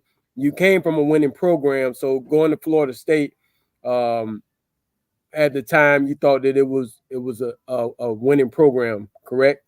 With yes. a good quality head coach in Bobby Bowden and Mickey Andrews. Correct. Arguably the best defensive assistant coordinator ever, and arguably the greatest head coach, recruiter / person ever in Coach Bowden. So yes. Okay, and so you get there, and I think the first game we played you guys was 89. Your first year, and you win that night. You actually win that night. Yes, and probably the loudest game I played in, and I think you was out there, and I smashed you real quick. And well, that's Well, hold on. And That's then, what I wanted to talk the about. running back, Lennon Conley, I bust him up on the sideline, made him fumble, and we just got out of there with a win. Okay. That's all. Okay. Well, Y'all first of all, it didn't happen like that. Yeah, but let's go back to how it happened. So I didn't know who you were. Okay. I thought that Florida State had just signed this new little corner, and they put you out there on me, and I jumped up, and I think my kneecap hit you in the head, top of your helmet, and they called pass interference. On my way down, you pulled me down. No, they actually said it was unnecessary roughness because you was only 135 pounds. Okay, and I put my forearm in your ribs. Well, whatever it was. Roughness because you can't do little kids like that all the time. You know? But whatever it was, we got first and goal on the one, and then we fumbled the next play. Shannon Crowell, we fumbled, and we end up losing. We end up losing. So you were happy after the game. The only time you've ever been happy after University of Miami and Florida State game, because after that, them 2 other years, you took some L's. And let's talk about the L's you took. Okay. Yeah. Next year. You in 3 years, you had 1 catch for like 8 yards. You didn't do nothing else the rest of them games. So you was a big part of the win. Let's get to that. We had a wide right. Which we won. And I think Steve McGuire ran the ball pretty well one year. Yes, so he ran over a lot of y'all. Story. I think he ran over a lot of y'all. You and Luke was in the corner celebrating, and I don't know why, because you didn't do nothing. Well, first of all, here's the thing that I must say. As a team player, okay, well, let's go back to the game after the freshman year where I beat you for the touchdown, which actually I scored the touchdown on you, and I like to say that touchdown put me on the map. So that's why I've always liked you, because that touchdown made me a household name. Well, I remember I had a high sprained ankle. Well, you shouldn't have been out there. I really don't remember. I know it was hot that day. And you shouldn't have been out there. Steve McGuire was running pretty well, and I don't remember really nothing else. Hey, listen, I got a text from Stephen McGuire, T-Buck. Yeah. Stephen wants to know why you punched him in the mouth. And tell him that's when you Saturday. That's when you were a tackler. See what people don't understand. You were a great tackler when you were young. Then the next year, hey, look here, hey, Gary, look here. The next year I come out, he damn near butt naked out there. He ain't got no pads on. He like, bro, I'm here to cover. Well, in college, you got boundary corner, you got field corner, and for the first 2 years, I played boundary corner.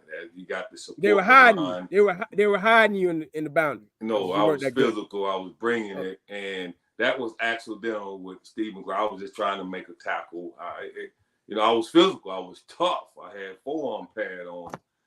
From Mississippi, that's what we do. We're football players.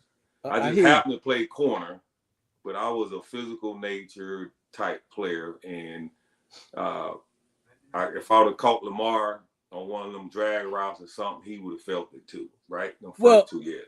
Then I moved to field corner. Field corner, more of a cover guy, so you cover both areas. You're physical, and you can go out and cover. So, well, let's talk about that next year that you came out to cover the wide right one, where you and Mickey Andrews, who you said was one of the smartest college football coordinators, you came up with a game plan. Yes. Your game plan was to follow one of the greatest receivers in Miami history. Mike Irvin just left, so we had to change our game plan when Mike left. Wait. You had to follow me, so the game plan was on third down, they put T-Buck over me on third down, which we said, and this is how you get a game plan and you stick with it. We said because T-Buck was a game changer, we did not want to take a chance on giving him an opportunity to change the game. So we already had said we were going to throw away from him. But we didn't know on third down he was going to come out and cover me. After the first third down, I said, oh, crap. Well, maybe it was just a mistake. We get the third down again, he's covering me. I'm like, oh, you know what? It is what it is. I got to be a team leader. If it takes this guy, their best corner guy, and put him over me, and we can throw those other guys, as long as we get the win, I'm good with it. Mm-hmm. And You Yeah, actually end up. unfortunately, it didn't, and that's why I say Coach Andrews was, you can say, ahead of his time. You know, they give Coach Saban, they give all these guys, Belichick. When I went to the NFL, matching up and doing all that. Mhm. Well, we was doing that in college. We was switching Mhm. coverages, matching up, like Lamar just said, on first and second down, out wide, third down. Just, you know, it's my analytics. You look at who's getting all the catches on third down. Mhm. It was Lamar Thomas. He was making big plays. So if we were gonna go down, we was gonna go down with a fight. Mano a mano. Let's see what happens. And our thing was, if they do throw 7, 8 balls over there, you know, Lamar kick, because he was a great player. Obviously, he catch 1 or 2. That's fine. I knew I was gonna get 1 or 2. And those 1 or 2 could be to the house. That's kind of how we put that together. And that's what our game plan. We said we can't let one person change the game. Which, if you catch it, ain't nobody catching you. The only person out there that probably could have caught you was Kevin. But if you going one way and he's going the other way, that's all. And plus, you were a hell of a return guy. So we stuck with the game plan. Obviously, we end up winning the game. And you know, I would say we end up losing it versus y'all winning. I think man. you go to some catches and got throwing the ball, and it was the last 8 minutes of the game for us was not very good. We let you guys back in. We obviously had a better team, more talent, but we just couldn't make. Do you think that your minds went to the Governor Square Mall and y'all was thinking about all the free shoes y'all was getting over there or something? I mean, what happened at the end? I mean, because you totally lost it. Gary said, we're going to set it up on the left-hand side. He asked the way he wanted the ball. He said, we put it over there on the left side. If you watch Casey, he gets it and goes to the left side because they said, that's my money shot. That's my Pell Grant. You know, we put a Miami Hurricane thing up in the thing. Said Pell Grant hit it right here, and he freaking missed it. Keep bringing up this Pell Grant stuff. But the next year, Miami he was gone. But he was gone. So I don't want to talk about that because I took it out on that secondary. For the year that you held me back, I took it out on their ass. And that's one of my. I wish they would have had the NIL stuff right now. I would have been there, and we would have been able to settle this. I wouldn't have. Why would you? You the 5th pick of the draft. It didn't matter. I didn't play for that totally. But the NIL I would have had a little money in my pocket. I would have stayed. I love college. That's one of the things I wish I could have been like Peyton Manning. You know, they said, well, why Peyton stay? Well, his dad was Archie Manning, and he loved the game. He wanted to do some things. I was like that. But when you end up from 1 to 5 pick, and you don't have nothing, you got to go. You got to go, and you know you was getting free admission to the moon up there, so that was part of the NIL deal you had up there. But let's talk about when you went to the pros. But I hate this. I want to just throw this out there because when you got to the pros, you got different on me, Buck. You got the money, but you won't even accept my collect calls. Well, I didn't change. I wasn't accepting it when I was in college, so I actually was the same. The expectations was different. This is the thing that Florida State family do. Deion said, save your money. Correct. Don't change a whole lot. Get you a couple massages, you know, take care of your stuff, but don't change your stuff. And I didn't change. And guess what? That advice that Deion gave him, you must have took it home because you're the cheapest bastard I ever met. Because you only spend money on golf. That's it. One more cheaper than I am. You know who that is. Well, your new wife, Michelle, she got you splurging a little bit. You even dressing a little better than got some red bottom shoes and stuff. But other than that, you wasn't spending money on nothing. Well, I took that off the golf course. That's the money you gave me on the golf course. So what I do is take my earnings off the golf course, keep it, stash it, and then I go splurge. Well, I sure hope Michelle listening so she know you got a stash now. I might send her a text message right now about your stash. Let's get back to the Florida State Miami game. So, you know, recently you heard there's a statue up there at Florida State's locker room of you. It's miniature size. They put that outside. They put the number on that ring of honor and all that. It's stuff. life size. like you are right now. It's probably like the trophy right there to your It's to your left. 5'11". Oh, that's the Jim Thorpe. 5'11". This is the Wait, hold on, wait. Did you say 5'11"? Florida State, bro. You haven't even touched 5'11". You 5'8.5", man. 5'11". Stop man. lying to yourself. So anyway, you win all these awards together. Well, he was the head coach, and I was the assistant coach. He was the head coach. Yes, sir. Yes, sir. Yes, sir. Yes. Whatever. And so it was an interesting dynamic because he was the head coach. Lamar Thomas had to bite his tongue a lot, and I imagine it's a different situation because as we work together, because we worked together at Louisville and we went recruiting everywhere together. Everybody thought of him as my little side friend, little guy. So I talked first, and then he would sit on the table, and he looked like a little character. And Lamar, he was the show. Let's get it right. You know how you have, if you look at any of the what you call it, the mob shows or bank show, whoever's in charge, right? They don't do all that talk. So you call the side show. A side show. It's like Miami. It's like this game this week. Everybody really is coming to see Florida State. Miami is not even a U no more. We don't say the U. Okay, first of all, they're like the side show. It's like that, like before a concert, you come out and get everybody hyped. And then they say, okay, we want to see the real show. We want to see Beyonce. Well, other than wait, we want to see what we don't. That was nice. They got us. I'm cutting you off. That's kind of how Miami is for us right now. Because when you ranked in the top 4, you get ready to go to college playoff. Your mindset is totally different. Didn't you guys make that video, and then you get your ass kicked 31-0? Isn't that what happened, T-Buck? He wasn't there. He wasn't there. I was in high school winning championship. He was in high school. Oh, he was in high school. Okay. I was in high school winning championship. I showed you the ring. I got a bunch of rings. What Buckley? Can I? Level. Oh my God! Y'all really want to see the Super Bowl ring too? I'll show y'all that too. And then you're not the head coach. We're honoring Jameis Winston. I think this year he has that national championship ring. Gary, just cut him. When was the last time that Miami has been in like a championship game? Well, what's very interesting to me, Terrell Buckley. I did see y'all on like that 30 for 30. Y'all still living off that? Okay. All right. Okay, what's very interesting, I've never seen you wear Florida State stuff until this year.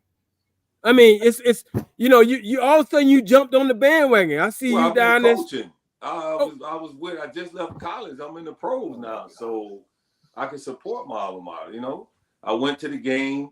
I think it was Duke game. It was like 85,000 people there. I think I was gonna come to Miami game when I went down with the Dolphins. When I went to Zach Hall of Fame thing, and they said they had plenty of tickets. I could actually sit on sideline if I wanted to, but I didn't really want to. It was like 10,000 people there. And then I think I got beat by Georgia Tech or somebody. I think at the end of the game it was like 5,000 people there. So I don't even want to know what your. Were you at the game, what's your? Yes, I was. Do you Yes. Why? You got plenty of room down the field and in the side. You get sidelines. You got big lounge chairs you can sit in. All right. What time you go to the game? Like hour before the game? 30 minutes? I tailgate. Plenty. I go and I speak to the fans and. About 10 people. I bet you a bunch of former Hurricanes.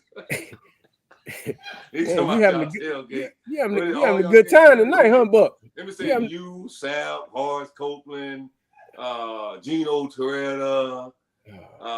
By the way, is getting his jersey retired, the Louisville game, for being the Heisman Trophy winner. Okay. That's just remember that. Good for him. Good for the U. They put some more people up there. Hey, you help. Up there? You should be close. He was throwing to you. Hey man, I'm just happy my quarterback is up there. My quarterback is up there. My quarterback that completed passes on you. In all seriousness, the quarterback goes up. Who he's throwing to should go up to. That makes a lot of sense. Dan Marino and the Dupers, Mark. You're right. You're right. You know, you're right. Y'all had some stuff going on, man. Y'all was really good. You beating Fresno State and Wyoming, but, and Florida State. Us, though. And Florida State.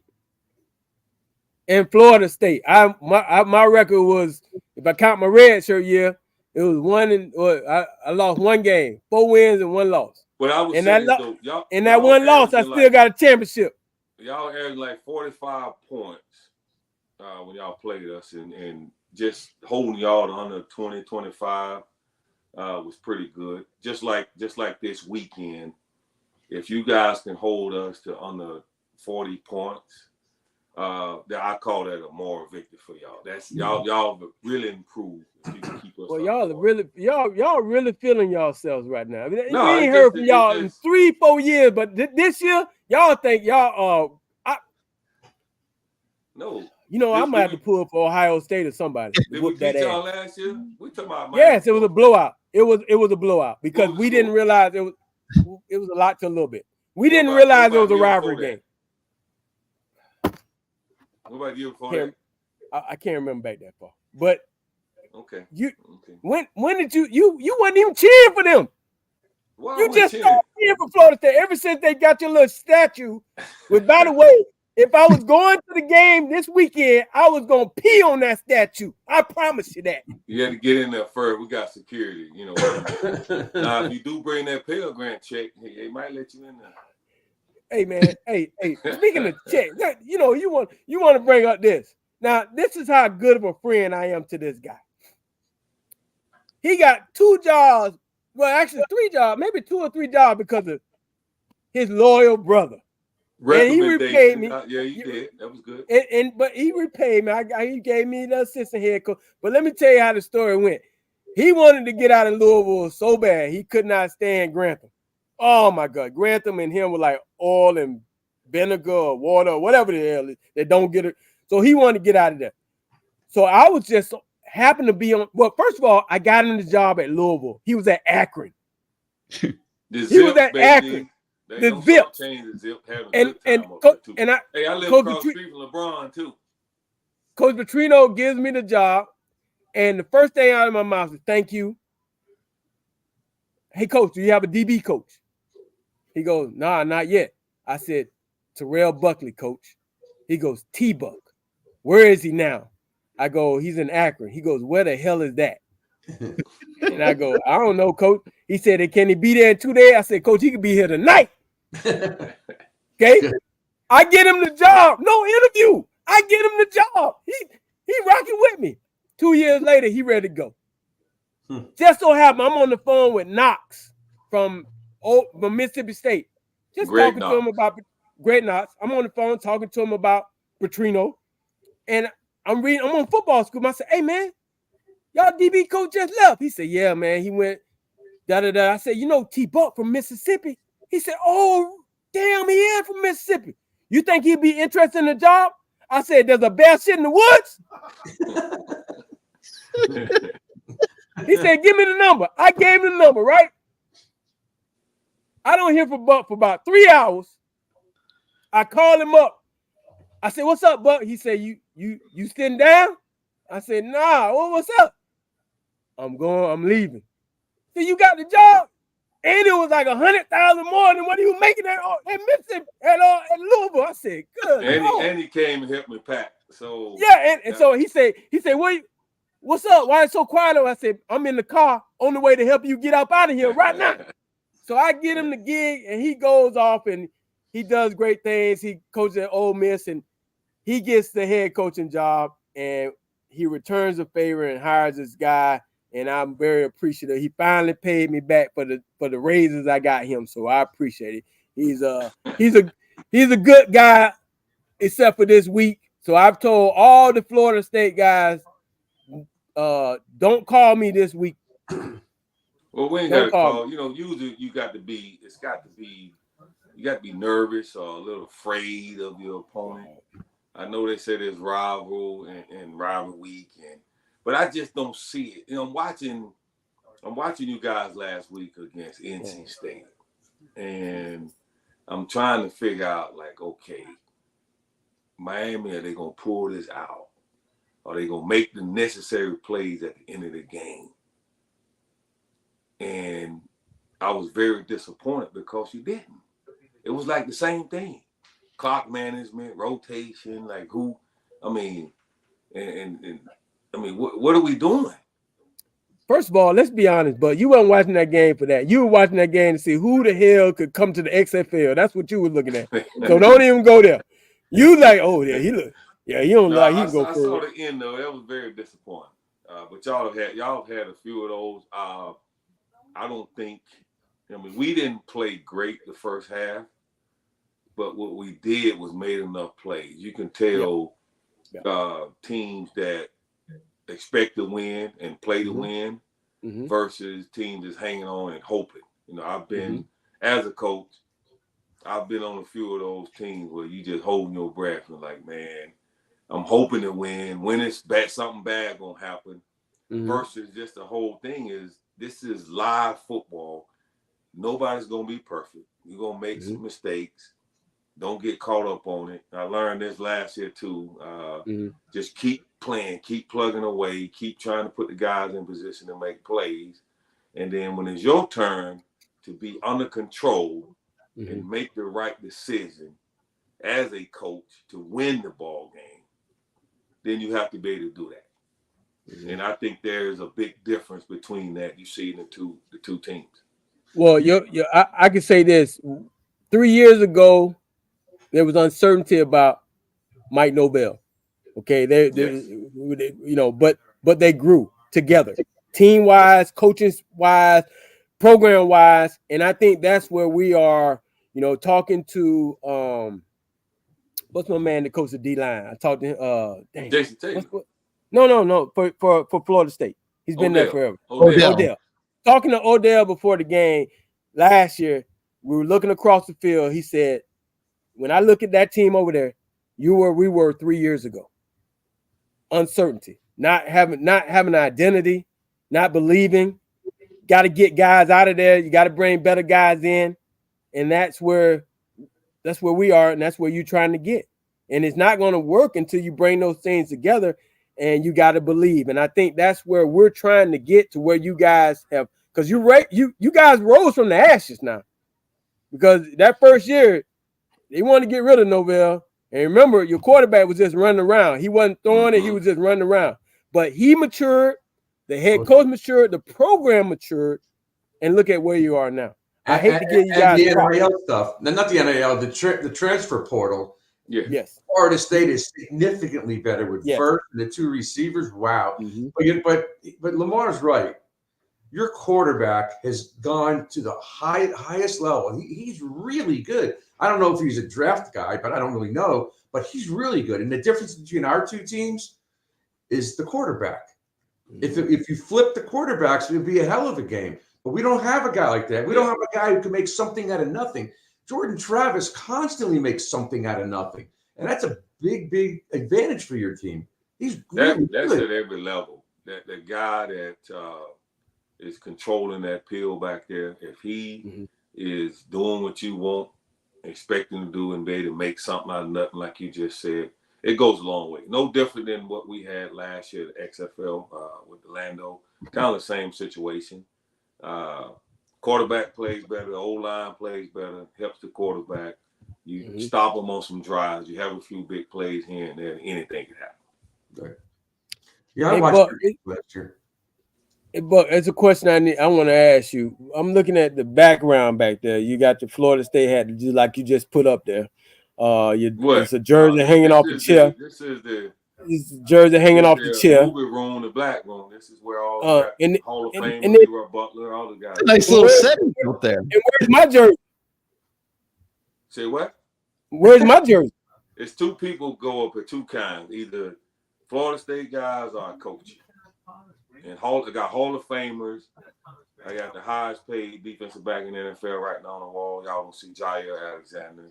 You got Xavier Rose, who, when you talk about recruiting, grew up right across the street from the Dolphins stadium that we got to come to Florida State, Miami. I think that's the difference. Talking about the transfer further and recruiting, your eye is being able to identify them guys, develop them, and go. And side note, that you look at us in the Orlando Gardens last year, we made some mistakes on the offensive line trying to develop some guys when we shouldn't have. They told us about some developmental stuff, but we recognized we had made a mistake and immediately started to make that change. I think that's a growth that coaches, I know for me personally, if you're able to see that, because all of them ain't going to be perfect, and make the change and then get somebody in there that's going to make you better. That's what Miami is going through. That's what Florida State has gone through, and they can still get better. So as long as you have that mindset, you should be fine. Again, back to what I was saying, there's no Lamar Thomas jersey up there in that wall, which what's the deal? Why would I have a Lamar Thomas Miami Hurricane jersey up there? Because we're friends, and I defeated you more times than anybody else. So okay, that's why. We had 150 some plays. Let's just say you average 50 plays a game. Right. In 3 years, you had one catch for 8 yards. One catch. It was actually one. It was actually for 10 for a touchdown, and then the next year, well, we ran the ball. We rushed for 300 yards that game. I had forced fumble, pick, punt return 15 some yards, about 4 or 5 breakups, like 20 tackles. So, where is the competition? Where did you have 20 tackles? Scoreboard. I'm talking about over 3 years. Over 3 years? Okay, well, over 3 years. You talking about one play that you video. Now he going to like the high school kids and on the XOs, the video on that one play. Don't show nothing else. Hey man, that's all I need to show. Listen to this. I called him last year trying to show the receivers like how to run the route. From the Dolphins, he was trying to show him how he get in and out of his break, and so I go up and say, "You keep showing all the plays where you getting a nice release. Show them ones where I'm jamming you to the ground." Because that didn't happen, Buck. You say, "Uncle." That didn't happen. But that didn't happen. But I can bring on any guys from that team, and I'm gonna bring them on the show. You got the tape, and the they'll tape. talk about how I tore you up in practice. We don't need everybody coming on Rondé talking all these good things about. You got the tape. Show the tape. We don't need. I do have the tape. What's your prediction on this game? Let's get you off there. What's your prediction? Okay, because y'all will be in and out quick too. I figured you getting on my nerves. The game's gonna be pretty. The first quarter pretty electric. Y'all make a few plays. I think we're gonna wear y'all down, Benson. Norvell is lit nicer than me. So I say 42-17. Like I'll try to run the score up on y'all. I'll try to put 60. But I would say is it ill feelings from back in college or something? What's going on? 42-17. Well, you give them the 17 point. We appreciate that. We thank you. I give you 7. Y'all gonna come. Y'all got talent, man. Y'all, the quarterback can throw it deep. You got a good receiver. Tight end look pretty good. Running back's okay. I mean, y'all got some talent. Well, first of all, you ain't watched us because we ain't got no tight end. Right. We don't have we need to get your ass. We need to cut him off right now. He's been making up stuff. We appreciate you coming on, Coach Buckley, but you lost me right there. You tried. No tight end, man. I saw a tight end catch the ball. No, man. That's one of the things we knocking over here. We ain't throwing it to the tight end. Well, that don't mean y'all don't have a tight end. They hurt, man. I don't know what the He's problem. hurt. We don't even coach a tight end. Y'all It's have a one bad tight deal. end on the roster.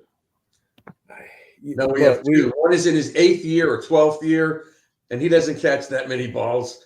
And the other, Arroyo, the stud, supposedly is out. He's been out almost all season. Yeah, and Riley Williams doesn't seem to be able to catch the ball. And then the kid we stole from Alabama, Jaleel Skinner, he can't even get on the field. So we're not doing too well.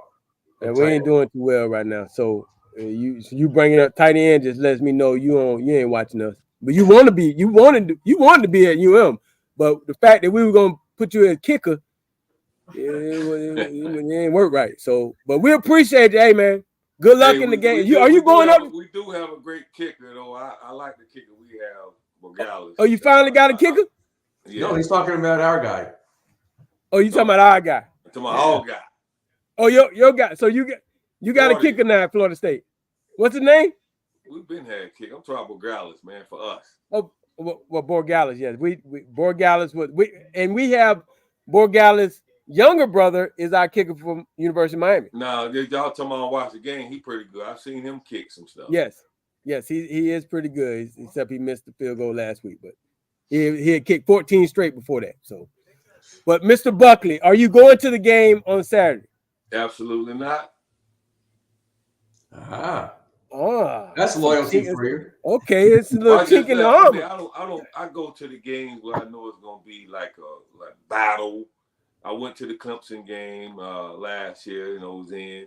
But games, it's like, if they was playing like last week, Pittsburgh, I probably went to the game, at home. But Florida, maybe, I don't think I need to go to this game.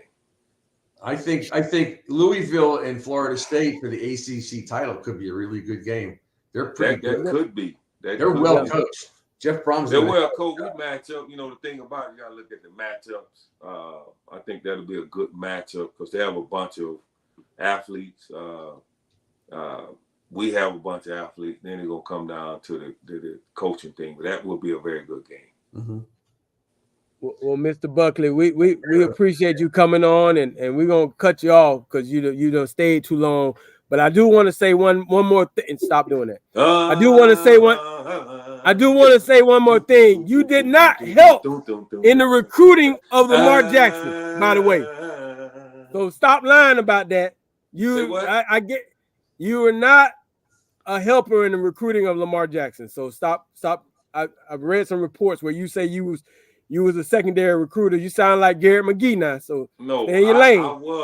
I told you what we said earlier about the show and the substance. When we was in the locker room and you was in there putting on the show, I was talking to Lamar on the side. Oh my God. And then after that, it was over. Oh my God. But I told him I did 5%. You did 95%. Give me my 5%. I appreciate that. Hey, Mr. Buck, I was about to say Coach Buckley. Good luck this weekend on Free Shoe University, playing against the University of Miami. We hope nothing but not the best for you guys, okay? Yeah, man, I appreciate it. I'm glad you said University of Miami. I think the U is gone. Y'all need to stop like the shirt you got on. Just go on, circle that, make that an O, cut it off or something. Just say University of Miami. We're an educational institution. We're private. We have about 10,000 fans, and we're proud of it. And I wish you guys best of luck. Stay healthy. Play hard. Give us a good game, man, and don't take it personal. Hey, by the way, your goddaughters and godson, they all say they want to go to the University of Miami, so you make sure you donate to that fund, okay? Thank you so much. Well, we donate that. By the time they get of age, really what they know what's going on, they ain't gonna want to go. Oh my God. Tell Michelle I said hi. All right, man. Go work on your golf game. You're probably gonna stretch before you just pass your bedtime. Good night. Yeah, I'll see you soon. Good seeing you, T-Bug. All right, man. Thank y'all. Is he still the coach of your team? Oh my God. We don't know yet. That's why we didn't talk much about the XFL because the merger is going on and they haven't decided what teams they're going to keep yet. So and it is past his bedtime for him to do this show. It's past his bedtime because he's got to be close to yours too. Well, no, I got kids, man. I got kids. Buck is stretching at 9 o'clock. He laying on the floor stretching, and then he gets in the bed, and then he wakes up to stretch some more, and then he goes to the golf course and stretches some more. He has to get there an hour and a half before the hit balls and all that other shit. When I just show up to the tee box, give me 2 off the first tee and let's ride. All right, Bruce, parting thoughts for the night? After that, I don't have any. All I know is I just hope our team shows up. I hope they figure a few things out offensively. I don't care who's the quarterback. I really don't. I want to win. I don't think so, but I want to see a good game. I want to see us play physical and attack these guys, and on offense try things. And if we don't succeed, at least we play hard. I would assume that Mario wants to make this physical. He wants to shorten the game, so I'm pretty sure they're going to run and run and run. Probably not that different than the Clemson game because Clemson's defense is pretty damn good. Could we score enough points to win? I don't know. Will they make mistakes like Clemson did? I don't know. I just hope it's a good game. I don't want to get blown out again because that would be embarrassing. And it would make the heat on everybody even worse. So let's just play a good, clean game, and hopefully we're in it in the fourth quarter. All right. Agree? All right, Bruce. Yeah, I think I agree. I mean, there's so many unknowns going into this game. So many. I mean, I think that Miami's better than 7-3, right? Than a 6-3 rather. I really do. I think when you look at the way they've lost those 3 games, but then they won 2 in overtime. So maybe the old cliche, you are what your record says you are, applies here. But I don't know if we would have said that we would have beaten 2 out of the 3 big names we played so far, like A&M, and Clemson. We beat Clemson. Would they get 20 points? I mean, their team's in trouble this year anyway, but still, we played with a true freshman. But I know one thing: it's hard to go undefeated in college football, and I think Miami's the last shot to beat Florida State in the regular season. Oh, I agree, but I think Louisville could beat them. They're pretty good. Maybe we'll see. Let's see what we do against Louisville. Yeah, but it's not so far fetched that we could lose every game the rest of the season. Boston College is playing great football now, and they play tough. They play every down like it's the last down they're ever going to play. Yep. You got to go up there day after Thanksgiving. Yeah, no, this is gut check time for the Canes. All right, Bruce, we'll see you next week. Okay, Lamar. See you, Bruce. Buddy. Okay. Yeah. All right, Bruce. All right, LT. Man, you and T-Buck are something else. Woo. Yeah, it's no love lost there. Let's play some word association. I'm going to start with Terrell Buckley. All right. T-Buck, a closet Florida State fan. He really wanted to be a Miami Hurricane. He didn't want to tell the story, but he wasn't. Jimmy Johnson talked about moving him to run the fake punts, fake kicks. He wouldn't have fit in down in Miami. It was a little bit too much for him. Good player though, really good player. Developed once he grew an extra inch, he developed into a nice DB. So 5'9". 135. Yeah. He has a championship ring though. Every time I showed him national championship ring, he knows how to trumpet. He pulls out that big dog. I got to put down the cubics. So I mean, it is what it is. He's a great dude. He really, when I think of Florida State guys, I think of those guys like him and Derrick Brooks and William Floyd, all really, really good guys who they were coached by a great coach, Bobby Bowden, who taught them how to be men. So I got to give it up for that. How about if I say Florida State? A team that's in 3 years have really built their program to where they wanted to be. I mean, you think about them a couple of years ago, they were where we were. I mean, even worse. They wanted to run Noville out of town.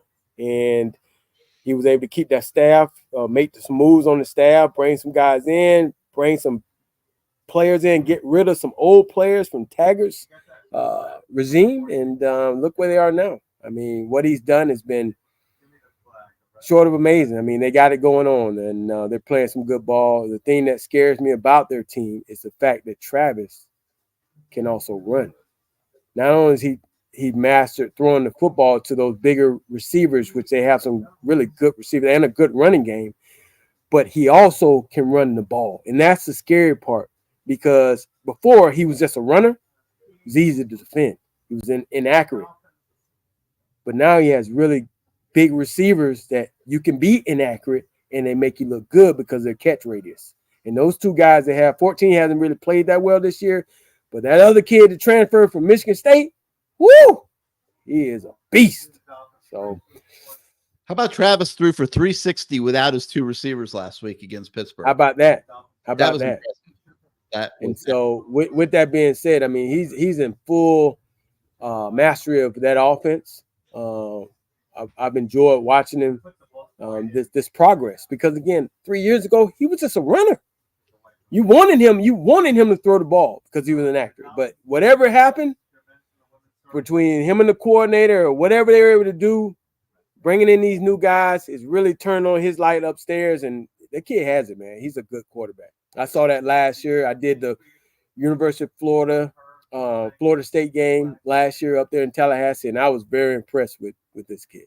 Yeah, it'll be interesting to see as he goes forward in his career, whether it's at Miami or somewhere else, if Jakori Brown can turn it around kind of the way Jordan Travis has. Because like you said, you wanted him to throw when he was a young quarterback.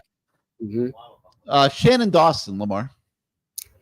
Shannon, this offense, it was supposed to be where we were spreading things out, and they tried. They tried the first series of the Virginia game to spread them out. But they've had to go back to running the ball. And it's basically running it straight up the middle. Ain't no zone read or nothing. It's just running straight up the middle. And hopefully you decide to put everybody in the box so they can throw it outside one-on-ones. It's not the offense I envisioned with them being here. But for the most part, it's been fairly successful. Because you take the Texas A&M game, you take the Clemson game, you even take 3/4 of the Georgia Tech game. I mean, it's just something is just not meshing between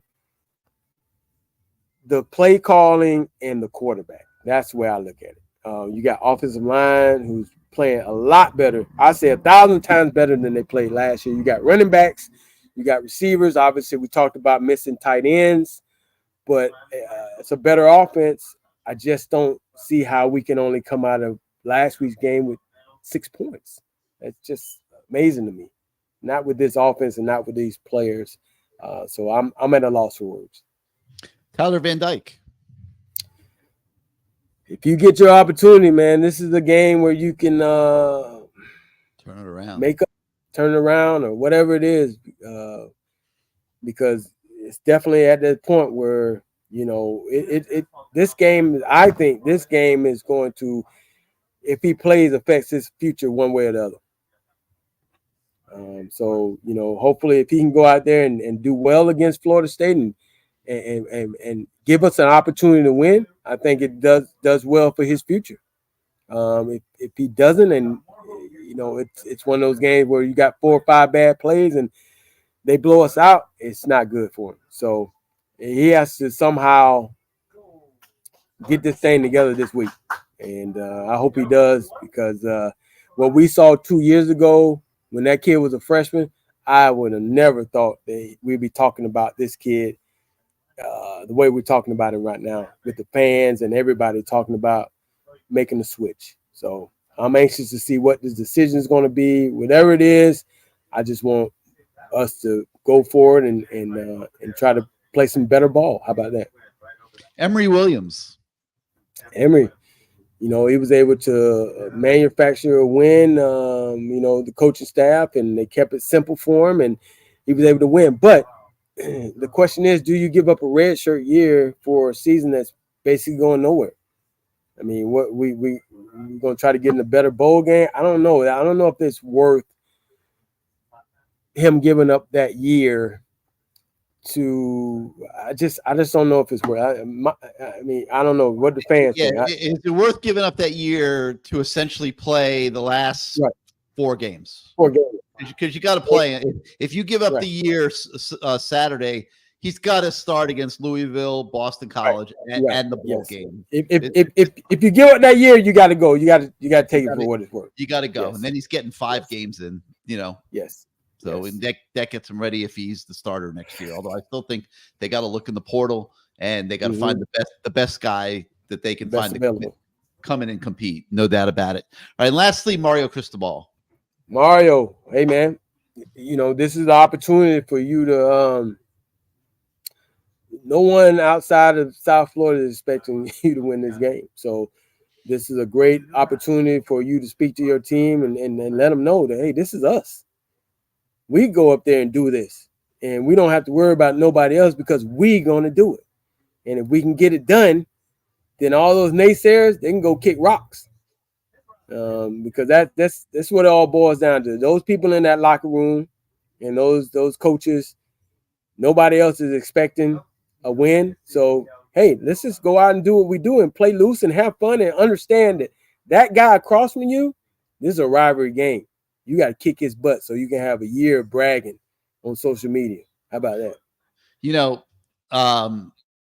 65% or so of Florida State starters are transfer portal kids.